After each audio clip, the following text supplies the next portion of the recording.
Hey, it's Blister Guy. I'm leaving the house and I'm walking to work, and that should give me enough time for an episode of Concede. Greetings. Hello. Greetings. My greeting. Well met. I greet you. Greetings, traveler. Greetings, friend. The pleasure is mine.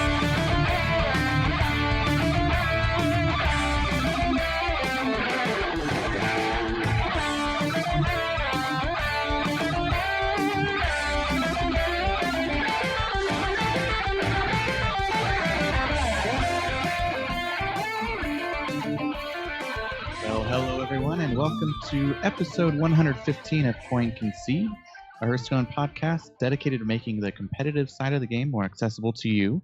My name is Kenny, and I go by KCCO Gamer. And joining us from Gadgetzan, New York, we have Ridiculous At. Hello. Hello. And also from Karazhan, California, we have Bodicus.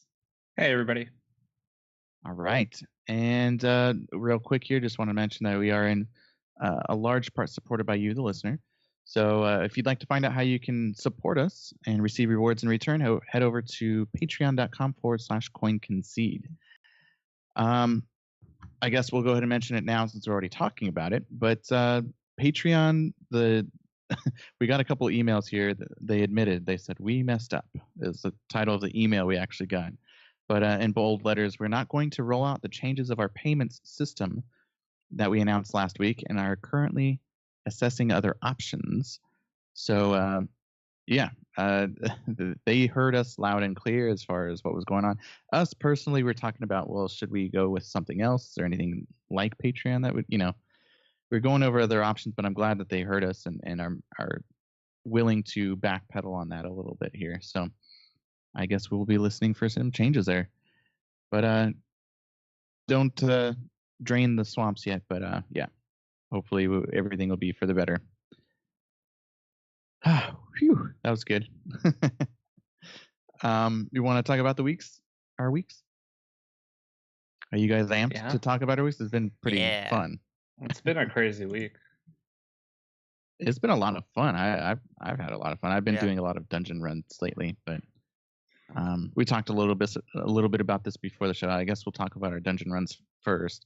I'm actually 8 and 9. I think I'm the furthest of you guys, only because I'm not working. So I've been able to do it when I can, and the only one I have left is Priest. So. Well, I wouldn't call being a new parent not working, just like not going to work. But that's true. I haven't been a parent of any tenure, but I get the feeling that there's a significant demand of your time. That I think, it's obviously a labor, it's love, and it's something you do for your family. But I think saying that you're not working is misleading with the amount of daily effort you still commit to keeping the small child that you helped make alive. It's very interesting how things change, like your decisions to do things change, and like how are we going to get our this done or this done, and we're kind of cut up on all of the logistics around the house, like because I fixed the dryer and cleared the vent for the dryer, so that's all good and done, and that took a big load off of me and my, pun intended. But we got all the laundry loads done. Yeah, you're welcome. But yeah, just like logistic things that like finishing up the lights. I got to start back on my project again. I've been having too much fun with my dungeon runs just to bring it back around. But Bot, how you been doing on your dungeon runs? So I am, I believe, 6 of 9 as of lunch today. I finally finished Mage, which is kind of funny because I did it with basically a bunch of random spell generation.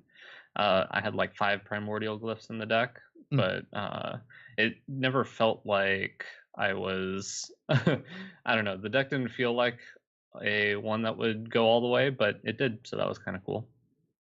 Good thing you probably didn't go across that boss that had this, every time you cast a spell, they get a discounted card or... Yeah, the run right before that one was I ran into the one that summons a tunnel trog every time you cast a spell, and I'm just like looking at my hand like, okay, so I can just never cast anything. Wait, it's and then I Tunnel died. Trog or the Rockjaw Trog? I don't know which one it is. I haven't played that guy. Well, the one Tunnel that I Trog. did was Tunnel Trog. There's like a Okay. few different ones that are based on spells. One's like Tunnel Trog, and then another one's like whenever you cast a spell, they get to draw a card. Yeah, Which and it I costs feel one, like right? that one. Yeah, Yeah, I it feel like costs that one. one's way easier if you can just cast a ton of spells and make them overdraw. But that might be wrong. I haven't played against that boss too much. Yeah, there's a few of those anti-spell bosses. It's a lot of them are. There's a few of the bosses, especially the final bosses, I feel are really tailored to like if your deck is built around this strategy, you probably lose to this boss. Yeah. Yeah. That are a couple of those that are like hard countery. Like I've lost, I think pretty much every time I played against him to the Waxmancer that makes copies of your minions. If you have like a really value heavy deck and he just takes all the value. Oh yeah. But there are some decks that just don't care because you just go wide and low, and then he can make a copy of your 3/3, and you just hit him in the face with your 3/3, and it's fine. Yeah, the only time that gets scary is when he's making copies of Savannah Highmane. Yeah, well, I lost to him most recently when he kept making copies of my Crypt Lord, and I couldn't trade off my Crypt Lord because it had to run into his Crypt Lord, and then he had a board full of Crypt Lords, and so there were all these 1/7 taunts that kept buffing each other. And it's like, well, this is just really annoying. Have you either of you guys run into the treasure room yet? Nope. No. Have you heard what it is? I have heard. I saw it on Trollden, I think it was. Okay. Yeah. Yeah, I haven't run into it, but I heard it seems pretty sweet. Or have either of you gotten Tad's pole yet? Oh no. I was Yeah. researching that, and that is super duper cool. Should we spoil it? It's up to you guys. I don't see why not. So Tad's pole, there's a boss that just what does he do? He has a preset says here- curve. Yeah, so he has a hero power that removes it recruits a minion from his deck, and it's a preset minion, and his deck is 10 cards. And basically, if you can kill all of his minions without doing any damage to his face, and you get through all of his creatures, you basically get a treasure that is called Tad's Pole, and when you equip it, it's a 0/1 weapon that recruits a minion from your opponent's deck at the end of your turn every turn. A 1 mana Ooh. weapon. 1 mana, sorry. Yeah. Yeah, 1 mana, 0/1. And just keep recruiting from the opponent's deck, which at that point in the run is usually all broken stuff. And yeah, like a lot of these treasures, they just scale with the strength of your opponent's deck if you interact with your opponent's deck. Because being able to recruit from, a wee whelp is not going to do anything. But being able to recruit from the treasure boss or, I guess the discard warlock boss might not be the best one. But from any of these crazy bosses, being able to recruit from their deck is pretty powerful. I do have to say of the final bosses, Soul the Unscathed is still unscathed with me. I couldn't beat him with any deck that I've faced him with. Is that the eye guy? Yeah. Yeah. Okay. Seems like, yeah, he's one of the harder ones. Togwaggle is pretty hard. Togwaggle's The one- impossible. I've beat Togwaggle a couple times, I think. Yeah, I've definitely beat him at least once. I think I've beat him twice. But I think by and far the easiest one is the one that mills 2 cards from the top of your deck every turn. Yeah. That one felt like the easiest so far. I've heard a lot of people complain about the darkness. Which the one I've that only, makes a I've only 5/5 faced every him once and I've lost. But Yeah. I faced him once and won, but I think that deck was busted.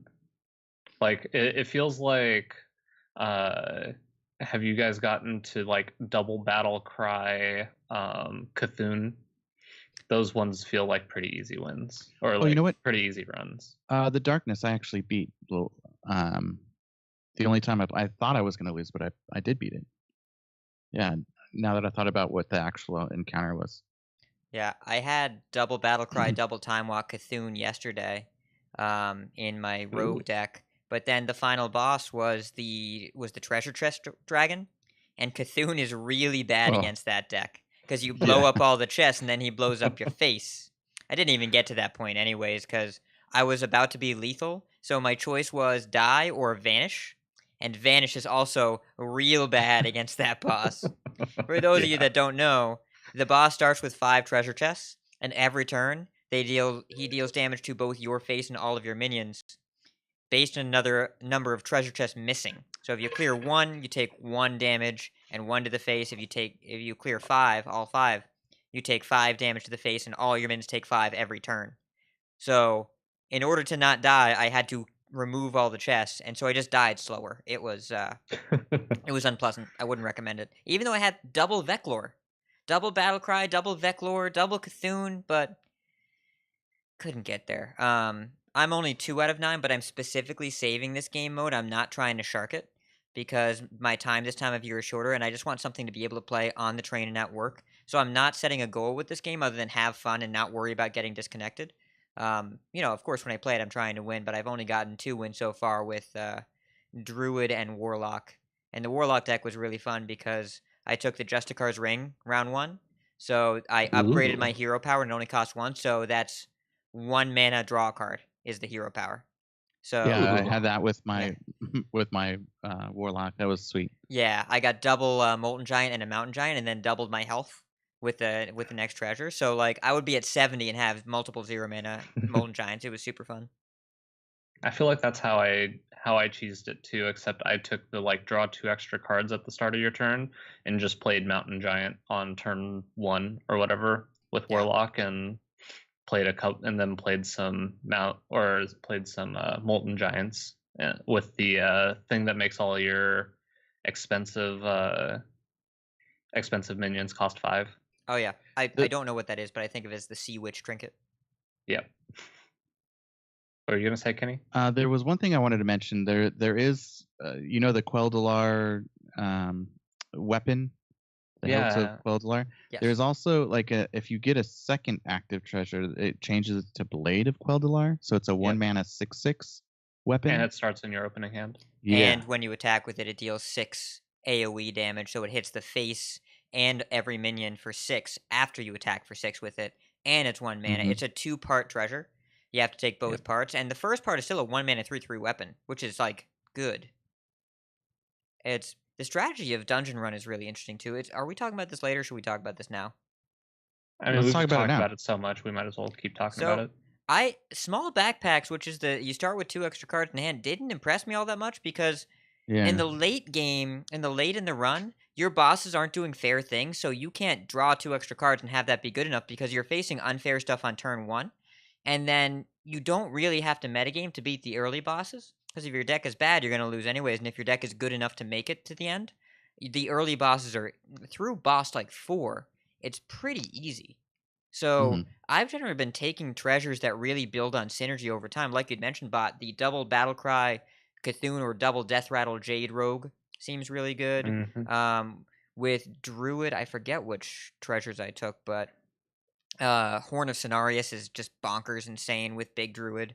And there's a lot of really powerful later game treasures or later run treasures that make sense that aren't as good early on, but it's all about kind of you can't view it like an arena draft, which is what I was doing early on, of just taking the most efficient cards possible, because your opponents don't do fair things in boss 7 and 8. And my first final boss was Togwaggle, and if you haven't played against Togwaggle, every single turn, starting in turn 1, he discovers one of those crazy loot items that you get, and he plays one every single turn. It's not fair. So don't try and play Fireflies against that deck. You're not going to win. Yeah, I helped my wife beat Rogue. It was the first one that she completed all 8 of them, and I pretty much only helped her on the final boss, and somehow she got there with Mill Rogue. She was somehow figured out how to mill the other 7 bosses, and it was just the last boss where I was like, okay, this one's real rough. And we got there with we ended at 1 life, and we used his draw step where he had no cards in hand to kill him. I think it was I'm pretty sure it was Togwaggle, but he kept putting the deal 4 damage to all your stuff in his deck. It was crazy. Oh, the candle. Yeah, the candle. But yeah, there's so many crazy things going on in that. I think the really strong passives are the ones that make your opponents minions cost 1 or more is usually pretty strong towards the later bosses, since all their stuff is so cheap. I guess it's not super good against Togwaggle because he just gets the Boots of Haste. But let's see. And then the one that makes all your giant minions cost 5 is also very powerful. I think one of my runs that I completed, I had 5 Yasirajas in it. and the Yashirai? thing, Yashirages? yeah, and Yeah. that was pretty good.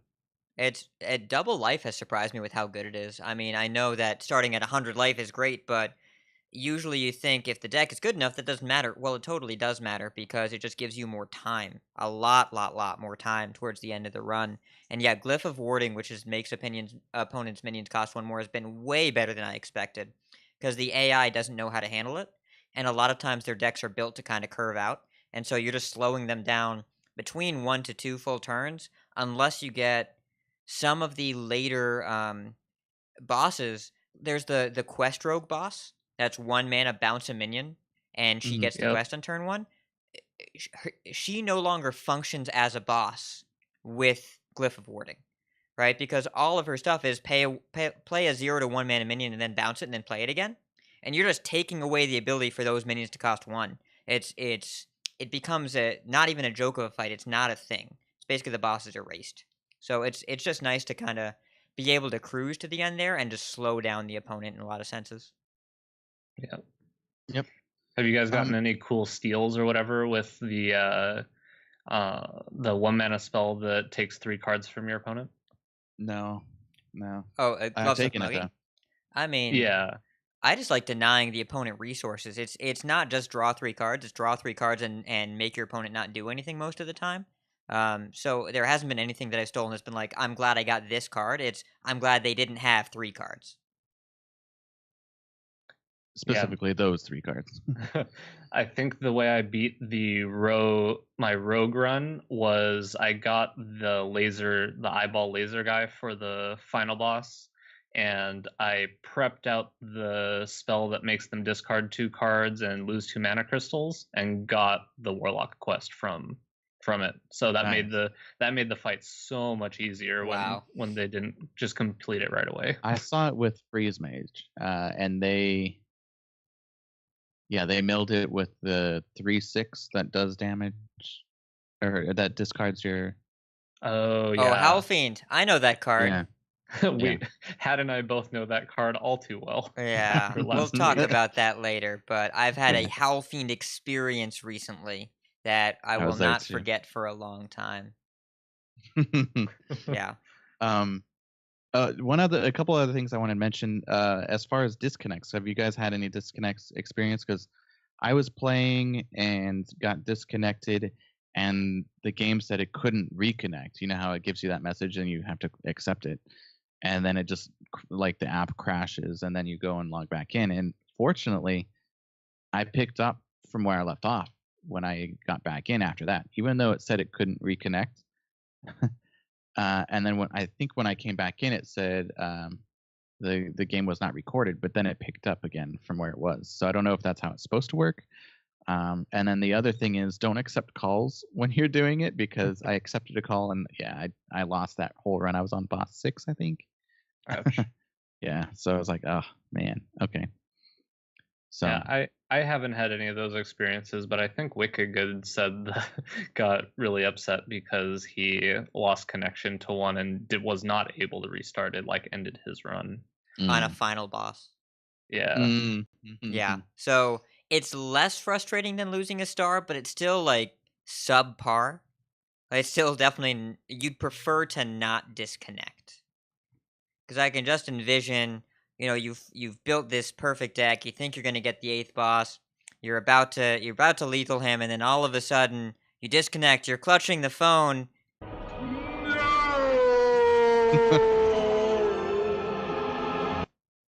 And it's taken away from you. So sad. Yeah. So that was the only other thing I was going to mention. You want to mention anything else for this dungeon run section, I should say? That's really all I had. Yeah, it's been a lot of fun. I'm surprised how much fun I had with it. just because I was kind of expecting it to just be something I got my 3 packs of, and then I went and played standard. And I've been playing a lot of standard, but I've been finding like to wind it down for the night, I've been playing a dungeon run here or there just so I don't have to really focus quite as hard. Yeah, I got to rank 5, and then I started going deep into the dungeon run. So over the last couple days, I think I've got like a total of 7 over the last couple days. But yeah, completely fun. I think my favorite part of it is just I don't have to wait for the rope. I could, Oh, no I could. turn timer is so good. It's so Oh, nice. good. I was hanging out with a friend of mine the other day in voice chat, and he was playing WoW at the time. And while he was talking to the other people that he's doing his dungeon with, he had Hearthstone open, and he was Mhm. talking about a turn he was playing. It's like, how are you doing at the same time? He's like, there's no turn timer. I just keep Hearthstone open all the time now. I can tab over whenever I want. I can tab over once every half hour, and the turn is still there. Like, just the ability to do passive, low stress Hearthstone is such a huge thing. This is in addition to this being the best single player content they've ever made. Because it's not frustrating like the Lich King, where there's a lot of content because it's artificially hard, or like Mhm. heroic Naxxramas, and it's not really easy just to get your packs or your cards like adventures. This is compelling, it's interesting, it's repeatable, it's different each time, but it's low stress in a lot of ways. Like Bot said, you can wind down the end of the night with this. Whereas if you wind down on ladder, sometimes you just don't sleep because you're clutching your blanket, staring at the ceiling, thinking, "I almost had that guy." And it's such a different feel when playing the game that's compelling in a new and unique way, even if you're not trying to shark the card back.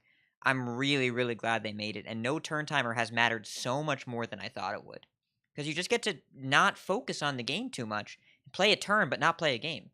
It helped. Definitely been helpful here at home because you never know, like the helping out with the baby, and I could just set it down and just go do whatever. I don't have to worry about a timer or like kind of subconsciously think, okay, my turn's gonna end soon, just like on the back of my mind. But or okay, I need to make lunch for everybody. All right, set it down, make lunch for everybody, and so it's been helpful too. I love that part of that, and I'm gonna go ahead and say this now that I've played it, but I think after I've beaten all 9 classes with a dungeon run, I think I'm still gonna be playing it, like you said, to run it down. Or I guess some people could think about using this as like a warm up, like Yeah. a fun way to warm up into actually critically thinking on ladder. But I don't know. I definitely hope that's going to be the case for me when I eventually finish all 9 classes, that I'm still going to want to play it, because I am worried that once I get the card back, I'm not going to be as incentivized to play it. And I do have a lot of fun doing it, but also the draw of ladder, uh, you know, when I don't have an incentive to do that, I'm have way more of an incentive to play ladder, and especially when January rolls around, and we'll talk about this later, but all of the competitive Hearthstone changes, I'm going to be playing a lot of ladder in the new year. Well, I'll tell you, if you ever want to feel incentivized to play more dungeon runs, start taking the train to work, where you can't trust your connection quality, and you still want to play Hearthstone, and you don't want to think too hard. You just want to wake up or leave work. It's the best train mode they've ever had. If they ever make this offlineable, I will be thrilled. But they don't. They don't have to. It's good enough with the 20 minutes I have above ground. I can play a couple of the early bosses or one of the later bosses, and I don't have to think too hard. And if I decide to take some time or I disconnect or whatever, like it's not a big loss. Or if I can get back in, the turn is still there. It's for public transit. I don't think they've ever made anything better than this, and so that's why I'm not pushing it, because I just want to be able to play this whenever I want and still have that kind of soft goal, but not a hard goal. Cool. Well, we'll talk about our actual ladder play and kind of go a little bit in more depth in our explanations as far as what we've been coming across. But this week I reached rank 5, like I mentioned earlier, with Bubble Pally. That was kind of fun. Had some awesome. What's the card? The 3/3 that takes away all the bubbles and gets plus Blood Knight. Blood Knight. Yeah, there you go. Man, I had a Blood Knight against some of my. I think I had 2 minions bubble, and then he just played a muster with the 3/3 that gives bubble for all your 1/1s. And so I think a total of 5, and they conceded soon after. It's fun to play that, but not quite consistent against other pallies. I had a turn. Yeah, I played against another paladin who blood knighted me twice. That was bad. And then I also played against one where we were just interchangeably blood knighting each other's. It was very funny, but I think it's more consistent, the dude pally list that's been going around in Wild. Obviously, I keep playing Wild, but the dude pally list is pretty consistent. I like it. It got me to rank 5. Hat, what about you? So this time of year is a little. There's a lot of prep work for Star Wars in my industry, so we're working on that. But in the meantime, I've been playing. I've been trying to play as many decks as I can, and the ones that have been the most successful for me are Secret Mage and Aggro Hunter are two of the ones that I played a lot of. Not straight face, but pretty close to straight face. But you do play Flanking Strike and you curve up to Leroy. Doesn't actually play Emerald Spellstone in either of the lists I've been running, and they both have Candle Shot and Dire Mole. It's nice that Hunter has a really robust 1-drop selection now. But the deck that I've had the most fun with and the most success with is Big Mage, which plays Dragon's Fury, nothing below 4 mana. The cheapest spell in the deck is Polymorph. You play Doomsay or play Arcane Artificer, which is the 1 mana 1/2 that generates armor whenever you play a spell, equal to the spell's cost. And then and Dragon's Fury, if you don't know it, it's 5 mana. Show a spell in your deck and deal damage equal to its cost. So it's guaranteed 5 mana, deal 4 to all minions. And then the list I'm running now has double Corridor Creeper, double Arcane Tyrant. So Arcane Tyrant, it's a 4/4, it normally costs 5, but if you play a spell that costs 5 or more, you get to play it for 0 that turn.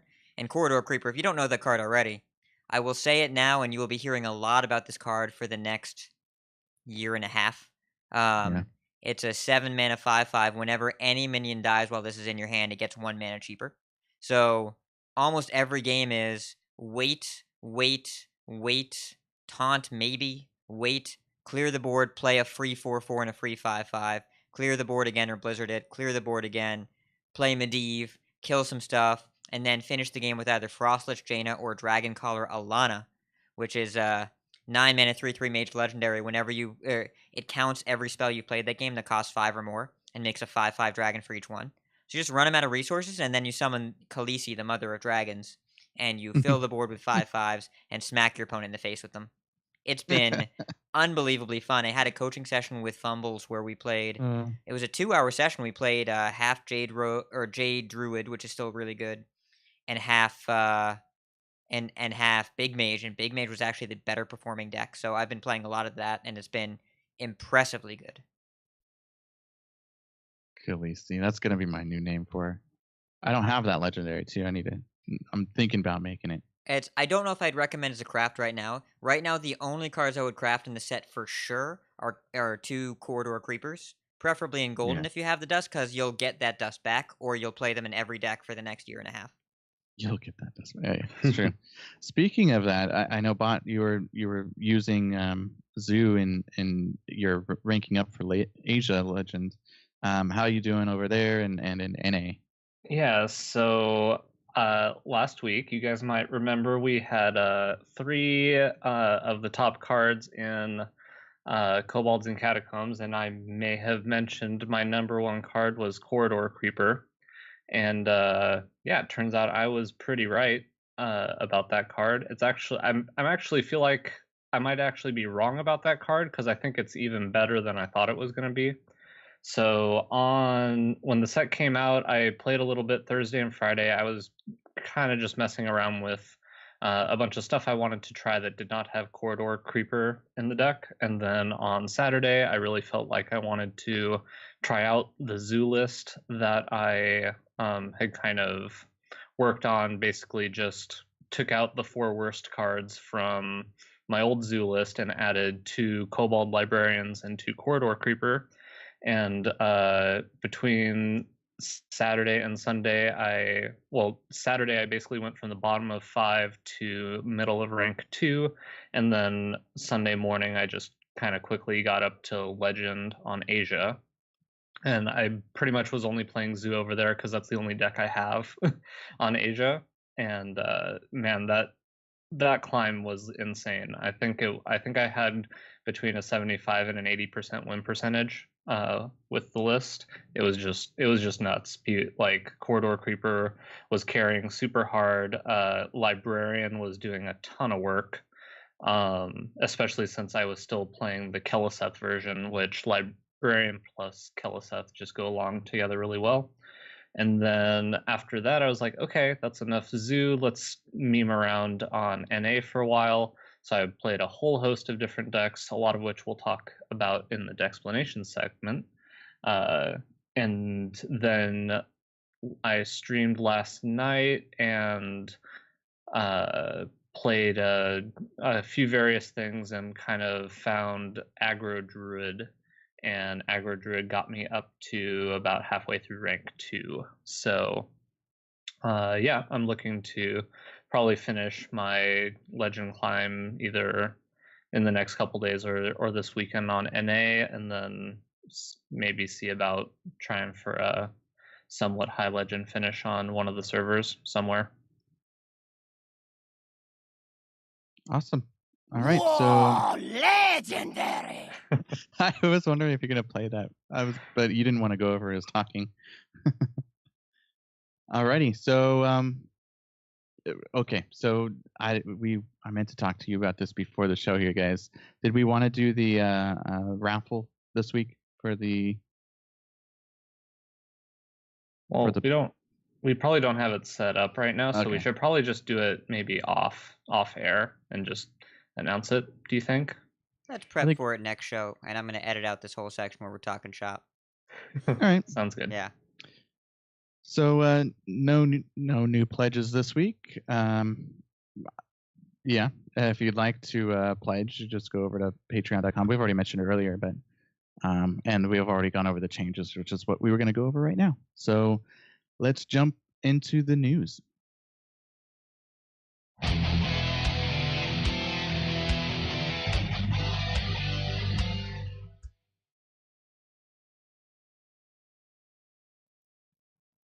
Kenny, you're blue. Okay. I was hoping you were playing the right one. I didn't know if that was the right bumper. Oh well. So yeah. News. The first thing up, new Kobolds official trailer. Have you guys seen the new Kobolds Fraggle Rock-esque trailer that they added?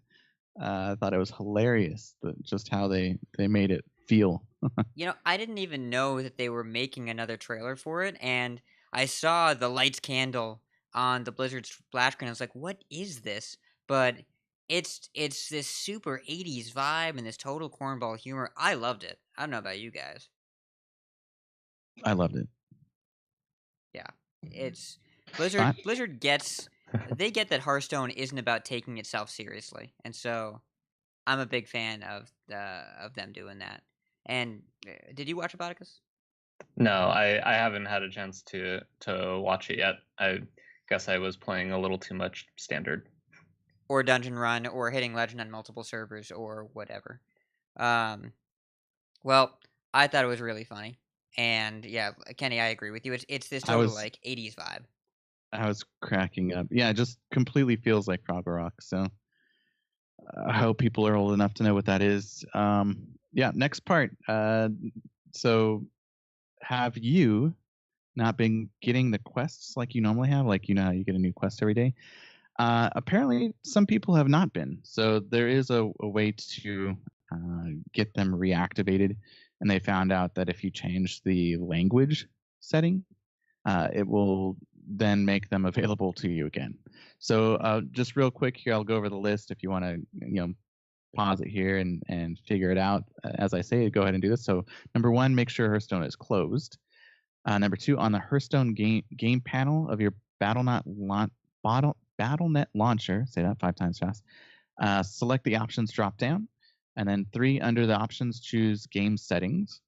4, under game settings, choose German or Deutsch or whatever language, Espanol, whatever you want to select there to change, just change it to anything.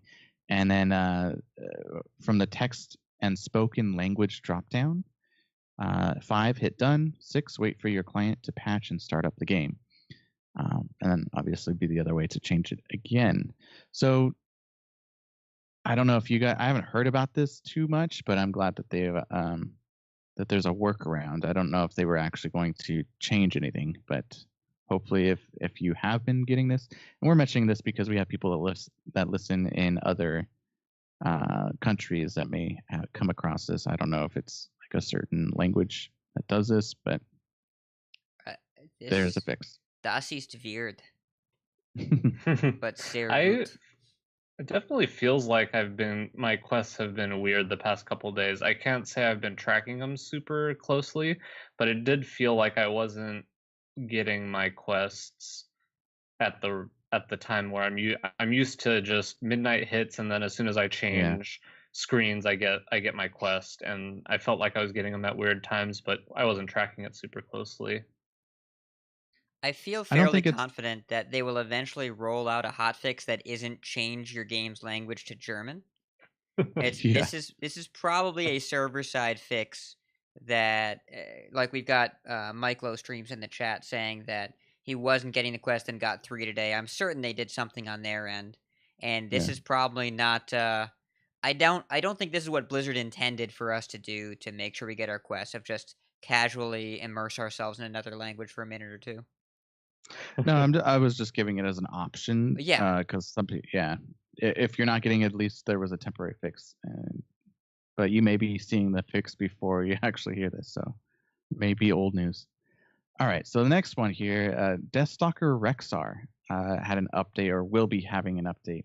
A lot of people have been asking for the new beast cards to be shown for this, and they actually gosh, I don't know if I'm pronouncing this right. Kaganby? Kagamba. Kangaba. I don't know. Community manager. Yes.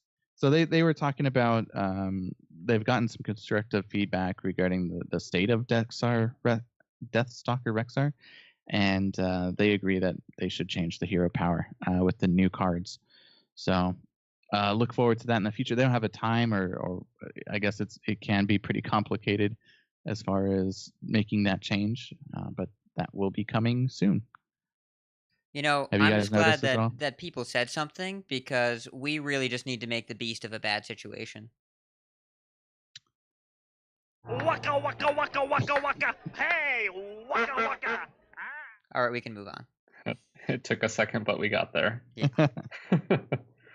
Yeah, I'm actually kind of interested because I heard a few different like solutions that people were coming up with when it was first kind of discovered that Rexar wasn't putting any of the new beasts as options, and people were saying like, oh, he should at least make new beasts until the end of next year because that's when he'll be in standard, and then he'll rotate out, and then it's not as relevant. Or even if they just added beasts until for this set because it's kind of the end of this block of sets. But hopefully they found a good way to implement adding new beasts every month so that it doesn't cause like a total overhaul of the coding or however it works. But I'm excited to have the beasts in there. Deathstalker Rexar is always a card I've really enjoyed playing. So should be interesting to see how it affects things in the future. And the next thing up here was they announced that the next, I think the Tavern Brawl, they're going to reward, or not the Tavern Brawl, I'm sorry. It's part of the Winter Veil event. Yeah. So they're going to offer, it is the first game of the Tavern Brawl for next week. That's right. So 3 festively frosty nights of the Frozen Throne card packs will be given. Now, I always thought this is weird. I guess it fits the seasonal thing, the Frost Nights of the Frozen Throne. Yeah. For their winter event that is totally not Christmas related, despite the fact that it's a kobold holding a candy cane, and they're dropped on the board by someone riding some kind of airborne animal-driven vehicle. It's definitely not a Christmas present, but it's definitely it's the Cold Stone theme. But here's the thing: you're getting old card packs instead of kobolds. You're not getting Kobold card packs. Yeah, you're getting Frost of the Yeah, Knights of the Frozen Throne. it's I get the theming. I agree it's not the current set, but it's 3 free packs. It's hard to be upset about that. It's we talked about this in the Costa Hearthstone. The catch-up mechanic of sort. It makes sense that if you feel like you have to buy the new set to keep up, at least this can fill in the collection. It's still 3 free packs. Yeah, it's still free. I won't complain. I just thought it was interesting. They're talking even within their announcement here. They say Great Father Kobold has prepared a special distraction or Wintervale Tavern Brawl. Yeah, so it's still this set, but they're giving old set cards. So I guess it's fine with the Tavern Brawl. They gave us some of the Kobolds and Catacombs cards with last set's Tavern Brawl. So I guess it's just kind of swap in here and there. Oh well, free packs. You want to say anything? Nope, free packs are great, but I do want to say a lot about our next topic. Let's do it. Okay, so I guess yesterday, they came out with the competitive changes to Hearthstone for 2018, and it was kind of a very exhaustive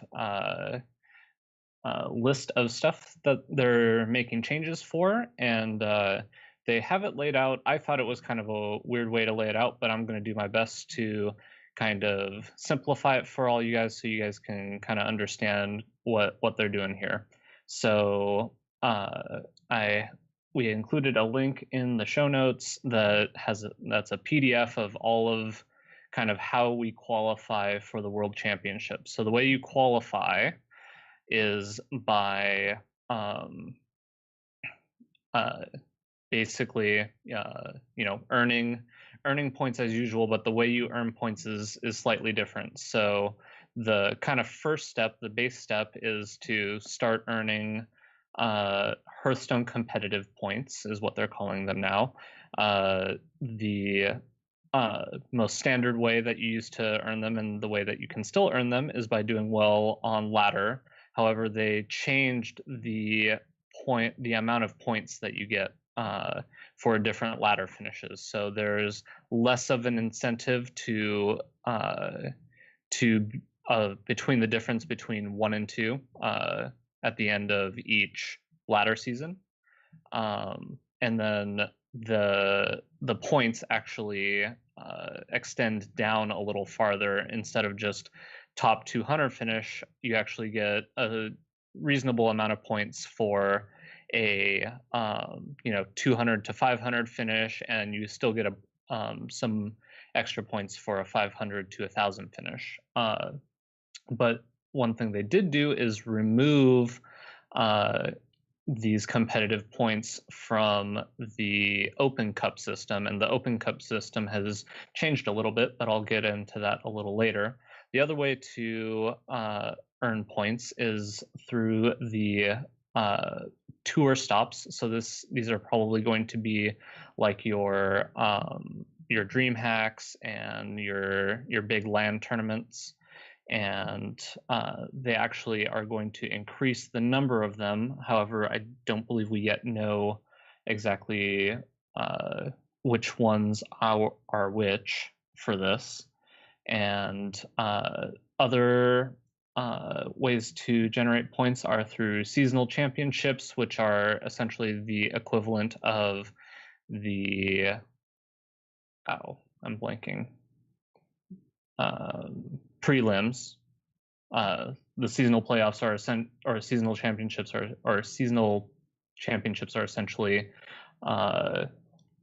the step after the old prelims, and then there will be points awarded for placing well at the World Championships. There is another way that you can kind of qualify for these seasonal playoffs that are for new players called the Challenger Cups, and these are for players who have not qualified for any of the playoffs in the any seasonal playoffs in the previous 3 seasons. So this is a really good opportunity for a lot of people who are looking to get into the competitive scene, looking to qualify for their first time. And a cool thing they did is actually, in addition to these Challenger Cups, they maintained having these Tavern Hero qualifiers. However, instead of the Tavern Hero qualifiers qualifying directly into seasonal playoffs, it's a mix between the Challenger Cups and the Tavern Hero qualifiers that lead to what's called a Challenger Finals, which leads to the seasonal playoffs. And so basically, once you have earned enough points to qualify for the seasonal playoffs, which are essentially prelims, it resembles very similarly to how they were doing it last year, where the top players in the seasonal championships qualify for the world championships, and in addition to those, they have the different points leaders for each of the different regions will also qualify for the world championships. However, a big difference is some of the payouts for these. So one thing Hat and I were talking about just before the cast is it says that top point earners that do not qualify for the world championships are also going to be receiving cash prizes. So instead of, for instance, Zalay, who I believe came in second in for the America points leader, for like the overall points leader that was qualifying just behind Muzzy, he's actually going to get he would have actually gotten money if this had happened essentially next year in comparison. But we were kind of wondering, because the way that they have it pointed out on the PDF is it says standings 1, 2, 3, 4, but then it points out the ones that don't qualify for the world championships are going to receive cash prizes. So that's not fully clear kind of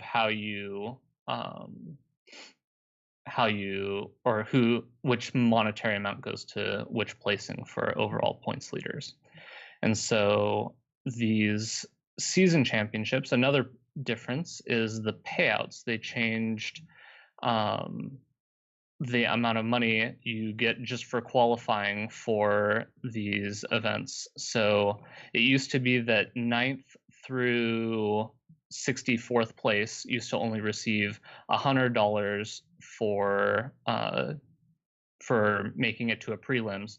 But these seasonal playoffs, the minimum amount you'll get just for essentially showing up to one of these, for qualifying for one of these, which is obviously not going to be easy, but just for qualifying, you're going to get $1,000, and then all the way up to 9th, earning about 4,200. Yeah, 9th gets 4,250, which is a pretty significant, obviously a very significant bump. Just making the people who put all this time just to qualify, and then maybe they don't have a good tournament, are going to get something for their trouble. And then, of course, the top 4 of those get an invite to the championships, and championships lead to the world championships, and most of that's all the same. And then some other cool things that they have on here are the what they're calling Hearthstone Masters, which is essentially kind of like the Magic the Gathering Pro Tour Players Club, where if you hit these different point targets, you can get essentially special invites to the seasonal playoffs. You can get appearance fees for going to major events per season. And they have 3 different tiers. Obviously 3-star, 2-star, and 1-star tier. All of this information is in the PDF that's linked. And the last thing they kind of mentioned briefly is the team tournament, which I'm trying to find where That is in the document. Hold on one second. Page 6. Page 6, perfect. So basically, it says that top teams will earn rewards each season. So approved organizations are going to select 3 players each season that will essentially represent their team, and then the team standings determine how much money each of the players will receive from that team. So this is a real big incentive for kind of teams to have Hearthstone players, because we were seeing somewhat recently a lot of teams leave Hearthstone because there wasn't a whole lot of incentive for the players to be on teams. So overall, a ton of exciting news. Bigger payouts.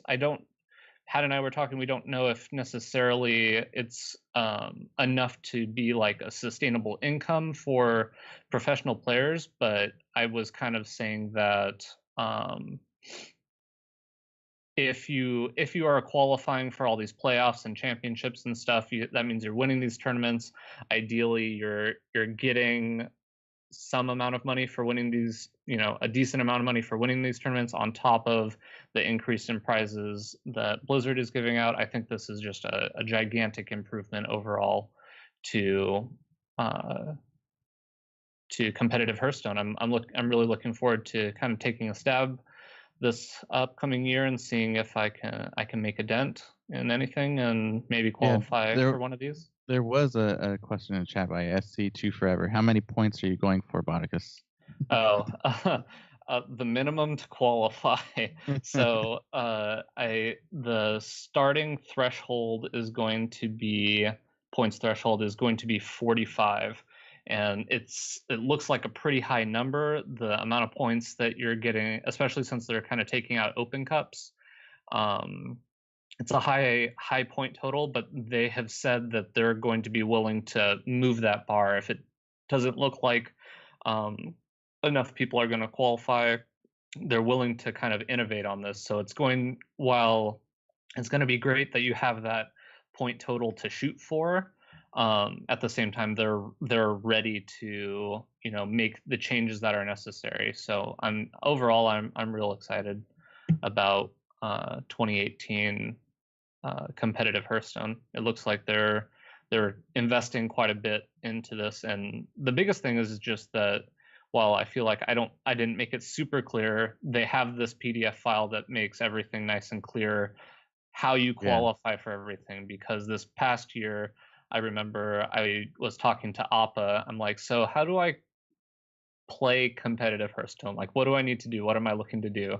And he's like, well, here's this little tiny it was like it looked like a little spreadsheet that had the point totals that you get for different ladder finishes, and then it was kind of like it didn't really explain anything. So this is a much more concrete explanation for everything.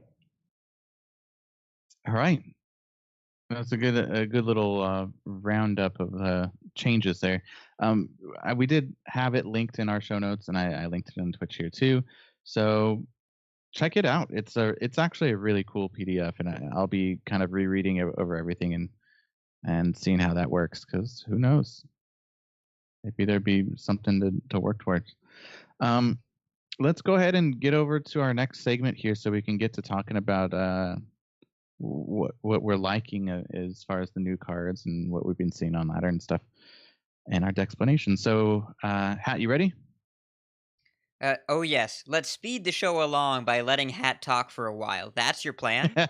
That's your plan? I think we can do better, but I appreciate the segue anyways. And yes, I am ready. Let's talk about some tournaments. It's the Grand Tournament!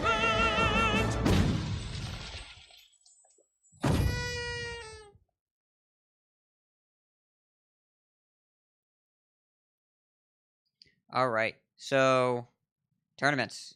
We have the return of the Trinity series. And the important thing about the return of the Trinity series is that this began On the day Kobolds and Catacombs released, that was when the competitors first got to make decks, and it was played this past Saturday and Sunday using new decks. That's pretty cool. I want to make sure that I emphasize these are all brand new. They're from the new set. Everything that we have here was not tested beyond internally within the team.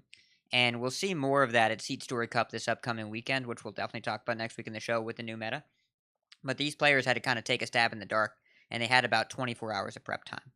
So we'll start off talking about the semifinals into the finals. Team Love You Lots, which you may remember, they were 5th place in the original cut to top 4, but Planet Odd they rescinded their own invite, and instead they said we have to go to play in the GCWC, which we'll talk about next. And Team Lull, you're 5th place, you come up into the top 4. Now, so this was Team Lull, Complexity was in the lower bracket, Virtus Pro and Team Liquid were the other teams. So Lull played against Team Liquid in the upper bracket, and Team Lull, Chalky, Zalay, and Muzzy, they felt extremely confident about their decks, and they said so on stream, and you'll see why in a second. Lull bans Priest and Warlock, Virtus bans Priest and Druid, and Lull starts with a Secret Mage, but this is not your ordinary Secret Mage. Turn 1, Mana Worm. Turn 2, Arcanologist. Turn 3, Karantor Explosive Runes, one of the best cards of the new expansion. And by the way, there's a Leroy Jenkins in their hand. They don't need to show it, but they have it, and we see it as a viewer, illustrating this is very much a burn deck with secrets, not a secret deck with burns. They don't even need to show it. And they win game 1 handily, and then against both Murloc Paladin Token Shaman in a row, they're behind on board. But all of a sudden, they say, well, we get ahead early, and we lose the board in the mid game, but we have 2 ice blocks, and we can just start throwing burn at your face. Against game 2, definitely a must watch. They're against Murloc Paladin, and the board has 5 minions in play, and their opponent has a secret up, and they've already tested for a couple other ones. So they play Leroy and attack into the secret, and because they filled the board, Noble Sacrifice doesn't trigger, and they deal 14 to the face that turn. And they have an ice block up, they put another ice block up the next turn, and they burn him out. Alaneth is the new mage weapon that draws you 3 cards every turn. That keeps resources going for mage versus shaman.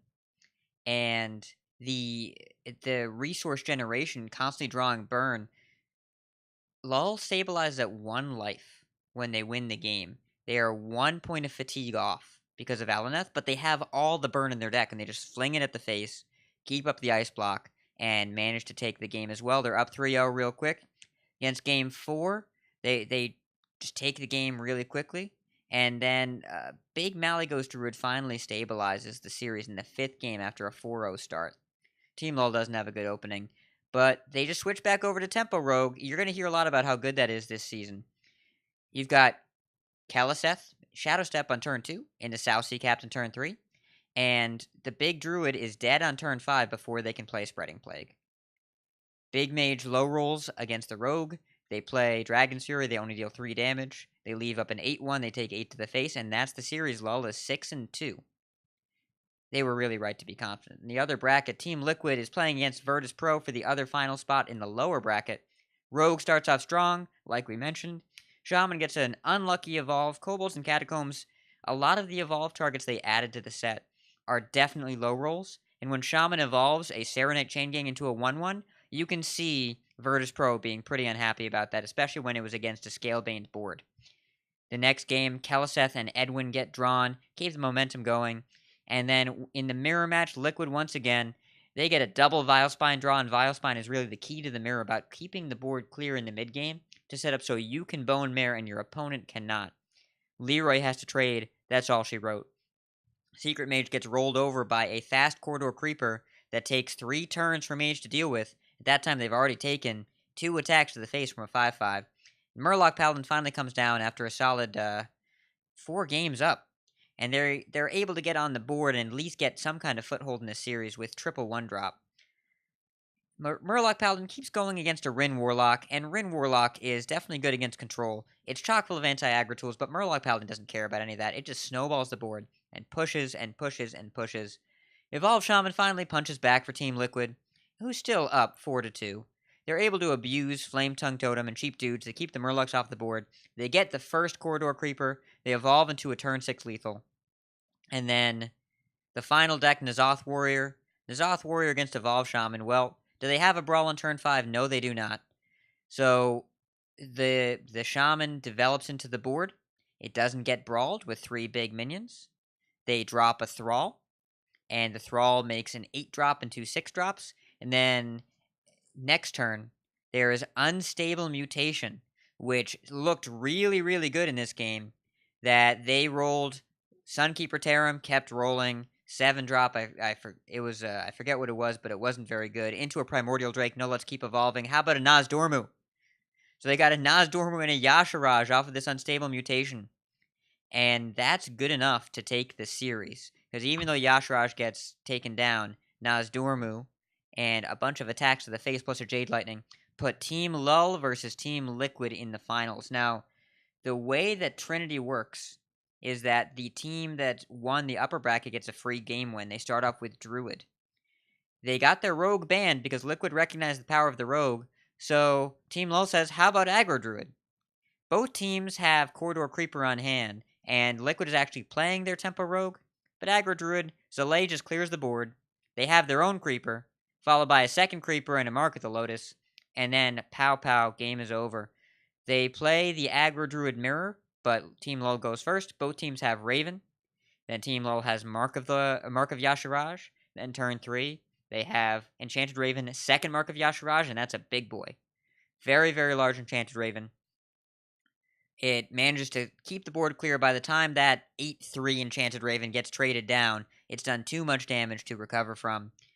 Taunt Warrior counters back. There's a lot of full board clears.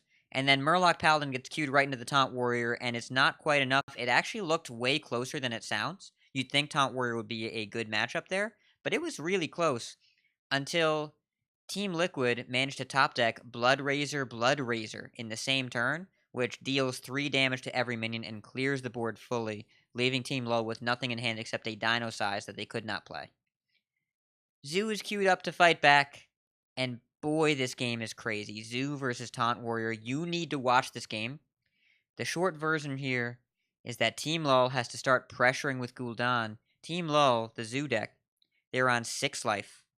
Their opponent, the Taunt Warrior deck, is on 40 life and has the Ragnaros hero power and is 10 cards behind in fatigue. Zoo is 10 cards ahead in drawing through their deck.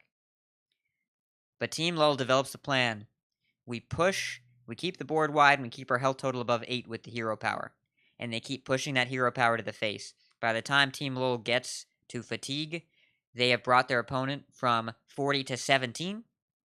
They are on enough life to not get rag shotted down, and they have just enough pressure to kill them with Gul'dan while they're at 2 life and facing lethal fatigue the next turn. I had to rewind and rewatch the game a second time because I did not believe it, but it was incredibly well played by Chalky. And then after that, Lull rolls to the win. They deserve it. They clearly proved that. They threw down early creepers against Shaman. They actually had enough pressure that turn 4 Tyrantus from Show and the Shaman deck had to trade. Have you ever thought about that? A turn 4 12-12 that can't be targeted, not good enough? Well, it wasn't. Had to trade. And then Secret Mage got crushed with a double Bone Mare draw. So congrats to Team Lull. Dominant performance.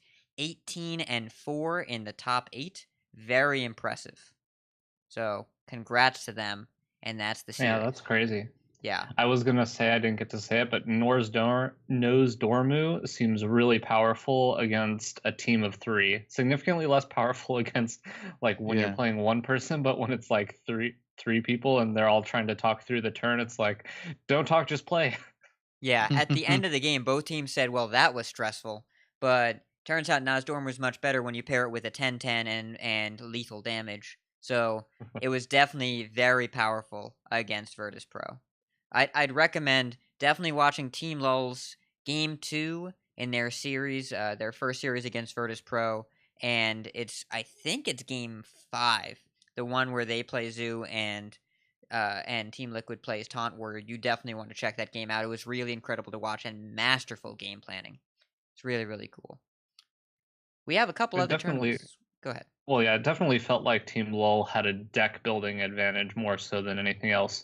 Because it turns out when you if you just look at the tournament as a whole, every team was very, very close together, right? All the match wins were all within pretty much one of each other.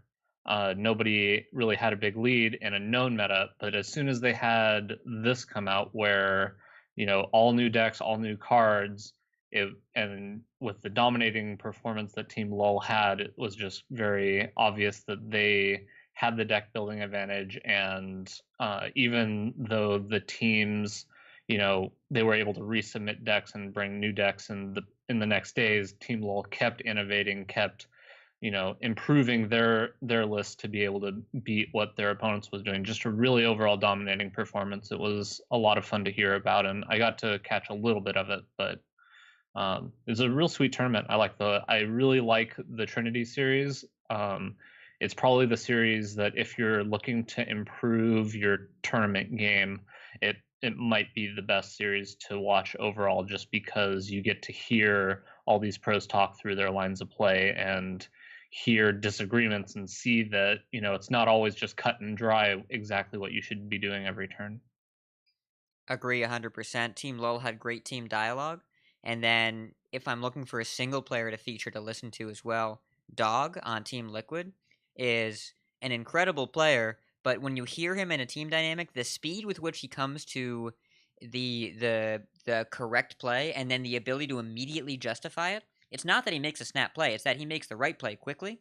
And he's not opposed to other viewpoints. He's willing to change his play if appropriate, but there were so many times where he made a play and then explained it after it was challenged and had perfect reasoning and predicted what his opponent had in their hand.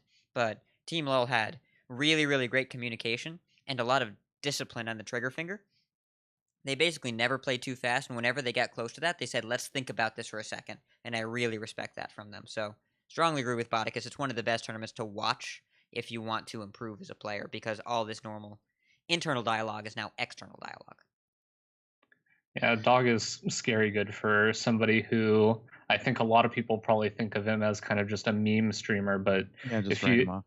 yeah, if you watch him play even on his stream, it's scary how fast he plays, and he'll even admit sometimes that he made a slight mistake, but it's like the plays he's making at the speed he's making them are crazy. Yeah. So generally, taking a look at some of these lists, they do pick a lot of lists that are pretty aggressive to be. I assume to take advantage of people not having much time to make lists and really think out a more refined control list. Because I see there's. I mean, most of these lists either have Leroy Jenkins, Corridor Creepers. Well, Corridor Creeper has been like pretty much in all of these decks. We'll talk about that card in the explanation section, but Yeah. typically, yes, at the beginning of a meta, you want to go aggro, but Corridor Creeper warps the metagame in a weird way in that you often get punished for early AoE, in that if you remove a bunch of minions frequently, you give your opponent more power, because every small minion you remove makes it more likely that you get a free 5/5. So, I think Team LoL 100% had the deck advantage of understanding a lot of their decks are either high minion, high pressure, high creeper, or low minion, high pressure. Like their secret mage deck isn't big on playing a lot of minions. It plays enough to put the pressure on, but isn't about playing their own to feed into the creeper. It might control the other minions to feed into the creeper, but it's all about putting pressure on and not yielding to a board because they expected a lot of people to build a board. I think they were really just one step ahead, and it is a more aggressive meta. There are some control decks out there, but remember, we're banning Priest, and in their case, they also banned Warlock. So because Team LoL was consistently banning Priest and Warlock, those are the two biggest control classes in the game right now, and Warrior is not really competitive in a lot of ways as a control class against what they were trying to do. Yeah, also I heard Zalay talk very briefly. I was listening to him a bit on Omnistone earlier, what I could catch of it. And from the gist I got of it is he was saying, we know that these decks are going to be good, and so they just kind of were like, they didn't spend a lot of time on Secret Mage because they knew that deck there wasn't a whole lot they had to test in that deck to make it good. Whereas they got their edges testing, like obviously they tested a lot of Corridor Creeper early on and realized that card was busted, and some of the other decks. So they really were able to know what they needed to do since they were on such a condensed time frame. And it obviously worked out very well for them. All right, you want to go? Yeah, we can move on. I didn't mean to slow it down even more. Oh no problem. We have a couple more tournaments. We want to talk about GCWC with Cora casted this with Dan Gaskin in Shanghai, and the bracket we talked about it last week. And Celestial cruised straight through that upper bracket, and Planet Odd, who gave up their spot at Trinity, like we just talked about, they ended up landing on. They ended up landing in the finals, a hard-fought victory from the lower bracket. They had to beat OM, a 3-2 squeaker over Evolution. They barely meet Alliance, who was knocked down from the upper bracket. And then a victory over Team RNG brought them to the finals. And this is like Trinity, except the players don't talk. It's still, after the ban phase, each player gets one deck. And it's still last hero standing, but they don't get to talk to each other. And Mitsuhide, the player for Team Celestial, started with Tempo Rogue and finished with Tempo Rogue. It was a 3-0 sweep. We saw it in Trinity. Tempo Rogue is just too strong to not play. And what we had here, well, he started off with by facing down Zixo Zoo, who had turn 1 Keleseth. Not good enough. It was the closest game for sure. There was a lot of trading, a lot of back and forth, but in the mid game, the Rogue was on a high life total, so was the Zoo, and the Rogue gets to stick a Karen. Zixo had a choice. Do I trade into the Karen with Doomguard and the 2 minions I have on board? Or do I let it stick and let the Rogue have a minion on turn 7?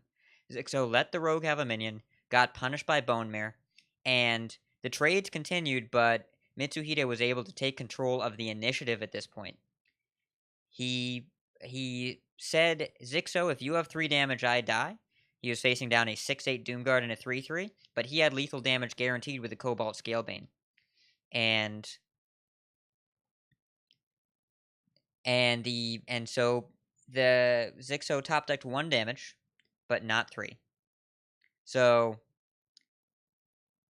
Zixo got knocked out, punished by not trading into the Bone Mare, and then Taunt Warrior comes up next by Surrender, but Taunt Warrior has N'Zoth's first mate and Patches is in the opener.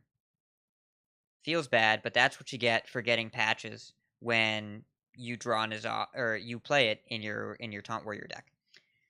Mitsuhide balances pressure perfectly. The board is never more than 3 minions, and all of them are consistently threats. Deploys a few big minions at a time, and there are 2 bone mares there to really make sure that the minions get big quickly, but they don't extend into Brawl. Murloc Paladin looks like the third deck that Hoy might be able to use to pressure Mitsuhide and pressure the Tempo Rogue. But turn 2, Keleseth, Shadowstep Keleseth. Turn 3, Tar Creeper. Turn 4, Deckhand Cold Blood. And turn 5, Lethal. Mitsuhide earns a clean sweep and Celestial earns the championship. Good job for him. And then we just want to talk briefly about the Sydney Championship, the Sydney Invitational. This was the first tournament to be played with the new legal cards. It was the day after the set was released. And our good friend Blister was there, Gia D was there, and there were a lot of great players that were involved. It was definitely more of a fun vibe of a tournament. Raynad was casting a good amount of it, and Navi took the win over Dede Honey with a control-heavy lineup. The first day was all control. People hadn't figured out Creeper quite yet. A lot of fun to watch. Definitely a little bit less serious than a lot of these other tournaments, but it was definitely enjoyable. So definitely check that out, and Blister Guy made some cool infographics. Next week we'll be talking about Seat Story Cup, one of my favorite tournaments of the year. It's kind of a casual environment but competitive play, and each person that plays is required to cast at least 1 match, so you'll get kind of feedback from all sorts of people there, and you'll hear different voices behind the couch. That's kind of cool. Yeah, I know Navi had mentioned Raza Priest was a hard carry for him in the Invitational, which I will probably talk about a little bit, not necessarily his deck, but just in the Dexplanations, we'll talk about Priest a little bit. Yep.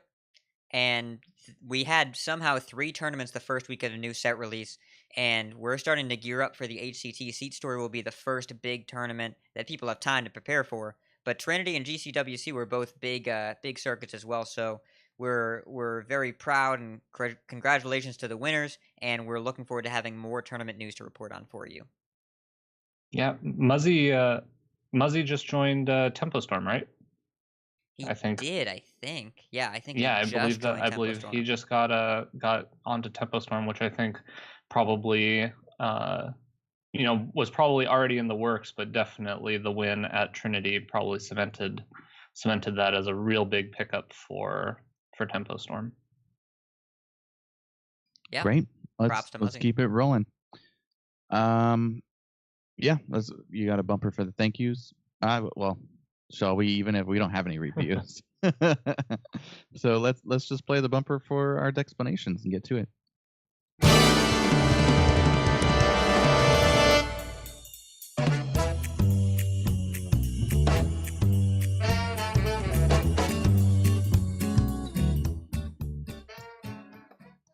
All right, everybody. So it's been an awesome first week of KNC. I'm actually kind of surprised because when I looked at this set as a whole, I can't say that I was excited as I was about like Knights of the Frozen Throne or Ungoroed, but really this set's been awesome. I've had a great first week.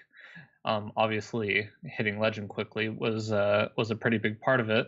But I thought we would just kind of go over everybody's experiences, see how they were doing on their first week. But I guess I kind of start with me. So obviously, I said during my latter section that I started with I started my real climbing with Zoolock, and it was pretty cool. I actually saw yesterday, I retweeted a guy who was posting the top performing decks. I want to say it was from 5 to Legend, and the tier 1 had 3 priest decks at the top, but then it had my exact Warlock list was right behind those at the top of tier 1, and so that was pretty exciting because I've never really been much of a deck builder, and just having my list be doing so well, and it's had like a 60% win percentage at those ranks was pretty cool. And then so I went kind of from Zoolock, I went back to the American servers. I was messing around with a bunch of stuff, and like Hat, I kind of locked into Big Mage for a while. I kind of tried everything. I was doing like Spell Hunter and a bunch of rogue decks, none of which seemed to really be sticking. I was trying like an Ixalid, Giants, Druid deck for a while that felt like there was something there, but I couldn't really quite get it there. And then, like I said, I was on Big Mage, Big Spell Mage. My list sounds like it was a little different than Hat's, and maybe he can go into his even more than he did earlier. But I was trying to play the secret package because I really wanted to play, powerful early game creatures, because the Big Mage deck obviously wants to play like Doomsayer. So I was playing Frost Nova and 2 Arcanologists with 2 ice blocks, and the guy that deals 3 damage if you have a secret, since Valet. If you have ice block, Valet. I was playing Valet, so because if you have ice block, then Valet is going to be pretty active, and you really need those you still need that damage without putting a low cost spell in your deck. So that was kind of my reasoning, was that, well, if I can draw the Arcanologist, those get the secrets out of the deck, so I have a very high likelihood of hitting one of the bigger spells. And I also, at that point, thought that Polymorph was pretty good.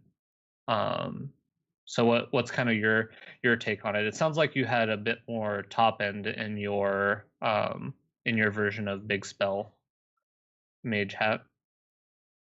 Well, not top end because all the minions cost 0. See, that's the thing is that it's so the deck is the early game. I never wanted to miss on a Dragon's Fury. I never wanted to roll less than 4. I found the list from a guy called Kartoha, and you have the early game of Doomsayer. You have double Raven Familiar. You do play a Gluttonous Ooze. You have double Lone Champion, which is that's Oh, the okay. 3 mana 2/4. If you have no other minions, it gains Taunt and Divine Shield. Double Tar Creeper, and all you're looking to do is survive early, and then play board clears forever. Double Dragon's Fury, double Meteor, double Blizzard, double Firelands Portal, and a Flame Strike, and Frostlich Jaina. Survive the early And you game. had, does it have Medivh in it? It has Medivh. It has Dragon. Does it have Alex? No Alex. Okay. Yep. Because I ran into a big mage mirror the other day, and they had Alex and Medivh and the Khaleesi and Dragon Jaina. Color Alana, yes. Yep, that was Yeah, Tansoku's and list, who was the first one to play Big Mage. He okay. he popularized his list early, and then Hot Meowth had a list that ran the Spiteful Summoner package and the Elemental Leyline Elemental, the 4 mana 4/5 that reduces cards that didn't start in your deck by 2. Um, but this is the best list I've seen so far. Tansoku's was too inconsistent on the Dragon's Fury for me, and Hot Meowth was all right, but I really like the double Creeper, double Tyrant in the Big Mage because you just feel kind of like a rogue with board clears. In that mid game, you just get these crazy tempo turns. When Corridor Creeper, even if you're not playing a lot of minions, if you kill all their minions, you're still cost 0. So there were so many times where I would go turn 5, wipe the board, play Arcane Tyrant for 0, and then next turn play Corridor Creeper for 2 and do some other stuff. So you don't have as much card draw. You get a lot of your value on consistency of board clears, but you're able to clear everything. And the double polymorph is also really good right now, especially if you run into Big Priest, which that's a grindy matchup. But as long as you wait until after Anduin, they have no way to kill Dragon Collar Alana dragons unless they do Pint Horror and you play Skulking Geist. So you just take their pints and you wait till the Anduin, and then you make a board of 5/5s. Psychic Scream too. Oh yeah, they do have that card. Yeah. That card's real bad with Alana because then you're drawing 5 mana 5/5 dragons. Yes. And you're drawing 1 a turn. But yeah, I kind of just wanted to do a humble brag that I beat that mage that had extra top end, because in my deck all I was running was Alana and Frostlich Jaina. And I think I won by basically fatiguing him because he had Acolyte of Pain in his deck. So I was like, oh, I'll just make you draw a couple extra cards, and now I'm 4 cards ahead in the fatigue race, and I just need to make sure that you never get water elemental advantage. But so the last deck that I've kind of been playing, and that was as of last night, was Aggro Druid. And Aggro Druid feels really good. I think that if I were rating the different aggressive decks, I think that Aggro Druid's probably at the top of my list, followed by Zoolock, and then probably between like Rogue and Paladin are pretty close. I think I'm not a big fan of the Paladin deck, which surprise because I wasn't a fan of it last week, and I know Hat's been giving me crap about Call to Arms, but I've been playing against it a lot, and it feels like maybe it's just the decks I've been playing, but I haven't really lost to it very much. Like even when they get nutty Call to Arms starts, like it just doesn't feel like it doesn't feel as powerful or consistent. But what's your guys' experience? What have you been playing against? I've seen a bunch of the Paladin. I think really the Murloc way is the way to do it. Because I didn't have a good experience with Aggro Paladin. The only way I felt like I could generate value outside of Call to Arms was Valinir. Even though Unidentified Maul has surprised me with how good it's been, I think the aggro list is subpar compared to the Murloc list, which has a lot more staying power, and then you get to lean on Creeper as well as War Leader, and you can still do gross things with Divine Favor. Do you run into it, Yeah. Kenny? Well, I have to say that I played on Wild a little bit more. I've been liking the Call to Arms with the Shielded mini bot, I'm sure, is pretty sweet. shielded minibot and the creeper, right? The 1/2 death Haunted rattle, Creeper. haunted Yeah. creeper. yeah, and then also throwing out the dirty rats because you save all your bubbles, you save all that if you're doing that. So I know that I have that in Bubble Paladin. My Dude Paladin, I'm trying to pull it up here too. If it opens up quick enough. Yeah, the I heard the paladin got a real big surge with like call to arms and creeper in wild. So that seems to be your experience so far. Yes. Let's see. Dude Paladin doesn't have. I don't have Creeper in my version, but I do have Knife Juggler, Muster for Battle. Let's see. Steward of Darkshire. And we have the Light Fuse Stegodon and the Quartermaster, Stand Against Darkness. I haven't seen too much of the new Make All Your Dudes 3/3 taunts, but I did play against Card's it, not very and good, I don't think. it's not consistent. I don't think it's good, but against certain decks that don't have an answer to it, it's kind of crazy. But I wouldn't be putting it in any of my decks. It feels like you would just Dream. put Quartermaster in first, right? And yeah, I could see it being very hard to fit in both Stand Against Darkness and Quartermaster and level up in the same list. That feels really heavy to me, especially for wild. But yeah, so my Bubble Paladin has the Righteous Protectors, Dirty Rats. I have the Potion of Heroism, the one that gives the Divine Shield and draw a minion. Shielded Mini Bots, the Rallying Blade, Wicker Flame, and then I have some other buff, obviously, Blessing of Kings, and I have the Corpse Takers too for the bubbles with the Wicker Flame.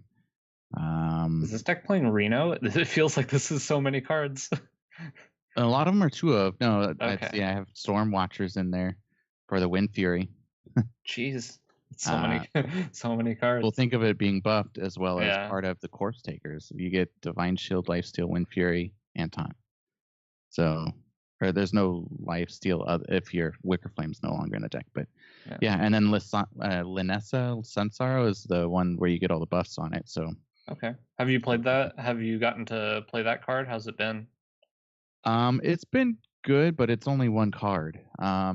If they have like an easy answer for it, like if they just remove it. Are you playing Spike Ridge, Steve? I am. Yeah. Okay. So I have Lothob in there too. What's the craziest Lunesta that you've gotten off so far? Anything noteworthy? It was like a 17 attack. Oof. Something. Yeah, it was. But then it got answered, so I couldn't really get to do anything with it. I think I've had more crazy Blood Knights than I have had Linessa Sunsorrow. Okay. With my Bubble Paladin, I should say.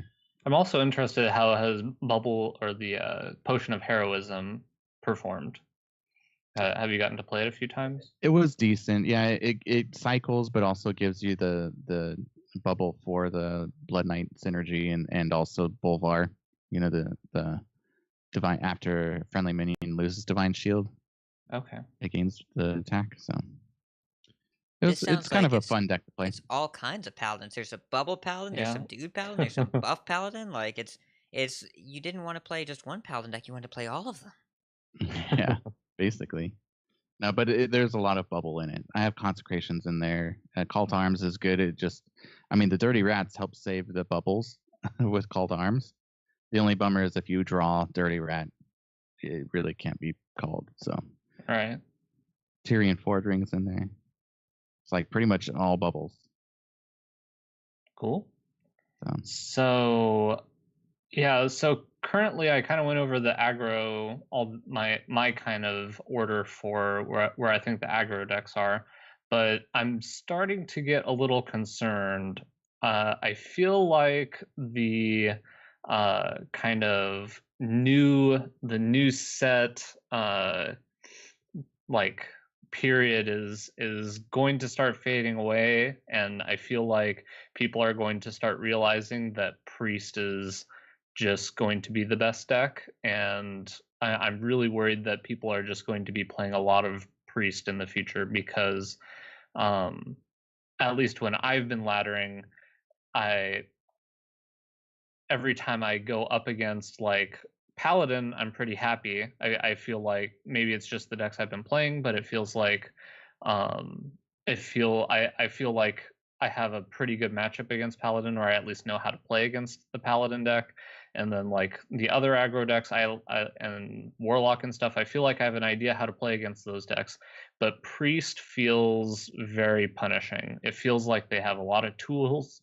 Feels like they have a lot of different ways that they build their decks, a lot of different weird inclusions, and it feels really hard to play correctly against. I was gonna kind of see how you guys feel. If you guys have played against a lot of priest, it feels like it's starting to grow on ladder. Like I said, HS Replay has 3 priest decks in the top of tier 1. It's kind of scaring me a little bit. Have you played against a lot of priest, Hat? So I want to see what the meta's like above rank 5 because I spent a lot of times like streaking to the floors and then living there.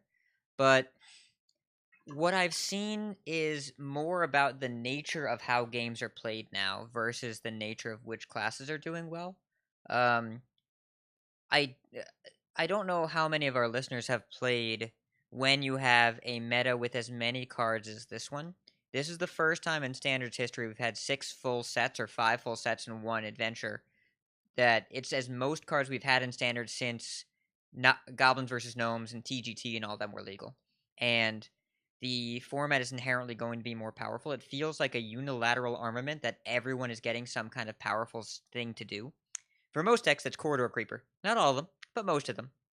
But every deck feels a lot more snowbally and like the game is resolved a little bit earlier, even though it goes on a little bit longer. There are some exceptions to this, but Big Priest, when I played against it, it used to be that you could run them out of resources. You can't do that anymore because of the Priest Spellstone, and they have more board clears with Psychic Scream. When they get to that point, the game is over. It just takes a minute. When I've been playing Secret Mage, there is no better feeling than having your opponent at 20 with a Sorcerer Apprentice up and then playing an Explosive Runes into an empty board. You know your opponent's not going to have a mini next turn. You know they're going to take damage, and you know that you're going to have mana up. Yeah. There's so many decks that feel that way. And when I was playing with Aggro Hunter and Face Hunter, just the amount of ways to remove while developing and keep that pressure on, at a certain point, the point at which my opponent's actions became irrelevant was sooner than it's felt like it's been in a while. Jade Druid is still that way. When I've played with Jade Druid, you just get to have branching paths now. That is usually just Greater Healing Potion for Druid. And that's really good for Druid. But sometimes it's Arcane Intellect for Druid. And you get to have, if you ever thought Ultimate Infestation was too fair, now you get a free 4/4 or 2 along with it. It's with Arcane Tyrant. So I never really had that feeling. Impressed me a lot. I never had the feeling myself that UI was not good enough. But we're able now to kind of augment it with extra free minions. And yeah, that card has surprised me because 0 mana is the right price to pay for about anything. Yeah. It's, I don't know. I haven't felt like Priest feel oppressive. I feel like it is the most represented, the most diverse class. It reminds me of Warrior in the Whispers of the Old Gods meta, where you could play 5 or 6 different Warrior decks and no one of them was overpowered, but all of them were good and you didn't know which one to play against. I haven't run into one that's OP, but you know, right now the format is full of powerful decks, cards, and interactions. I'm not sure which one is the best. They're all really strong and swingy, and there's all the tier 1 decks are all the best decks I've seen right now. Once they get going, you can't stop them the same way you can stop other decks. There's not as much back and forth. It's more who gets the ball rolling first seems to be who wins the game most of the time. You know, because on day 1, Bodicus, you and I were playing Miracle Rogue, and that deck plays from behind a lot. It was really good on day 1, but now I wouldn't bring it on the ladder because I feel like we would get behind and stay behind. Yeah, I feel like the Spell Hunter and Secret Mage are both getting steadily worse because when the set first came out, they're playing all these, like, they have new secrets, and it's not really known what packages people are running secret wise, and like how do you play against Wandering Monster? How do you play? I don't remember how to play against Freezing Trap. I don't remember how to play against Explosive Trap exactly. But then people started seeing it a lot, and the better it got, or the more publicity I guess it got, the worse it got, because people figured out, oh, I don't swing with my dagger as rogue against hunter, because if it's Wandering Monster and I don't have a board presence, then I probably just lose that game. Yeah, well, the exception to Unless that you is hit Halcyon. explosive runes, because that card is nuts, bonkers, insane, and getting to counterspell your opponent's next minion and deal face damage is worth it. But those secret mage lists are a lot more streamlined now. They most of the ones I've seen run 4 secrets, 2 runes, 2 counterspell. You take out the mirror entities because those are a liability sometimes, and you put in the runes, and you just get to keep this constant stream of pressure on. It's definitely not as good as it was on day one. But that's because more refined decks, or slightly more refined decks, are coming out, and Secret Mage was already pretty close to refined. It was just missing a couple of cards.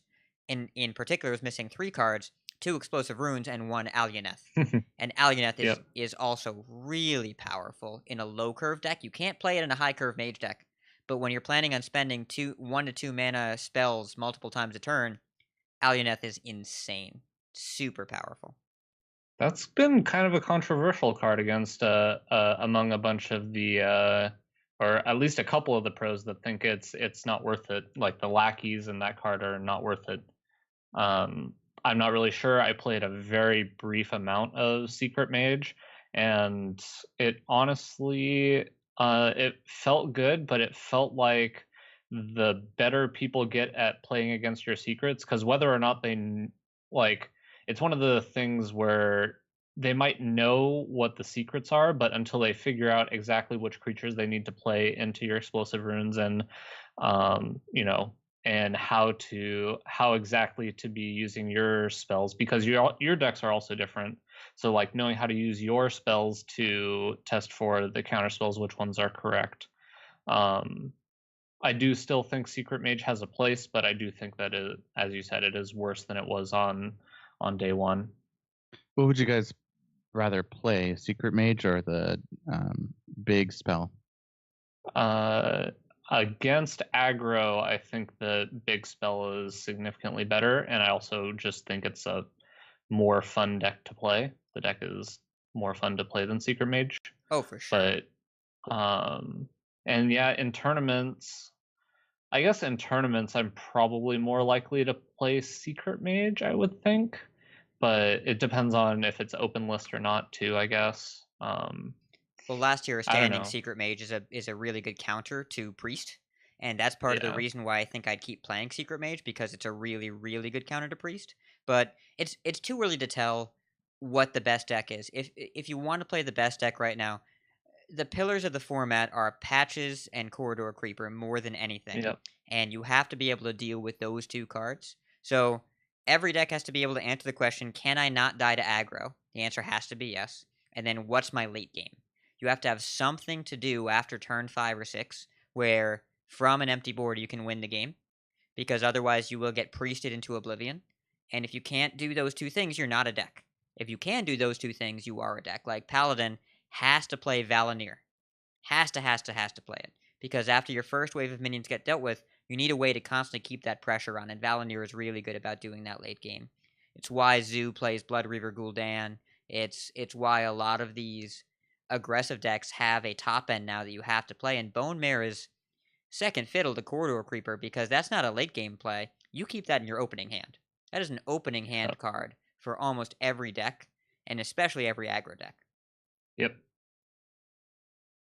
That was one thing that I found out pretty quickly. Is when I was playing Zoo, I tried keeping it in my opening hand in my first game, and I played it on turn 3 for 1 mana with a hero power, and I was like, oh yeah, this card is real good.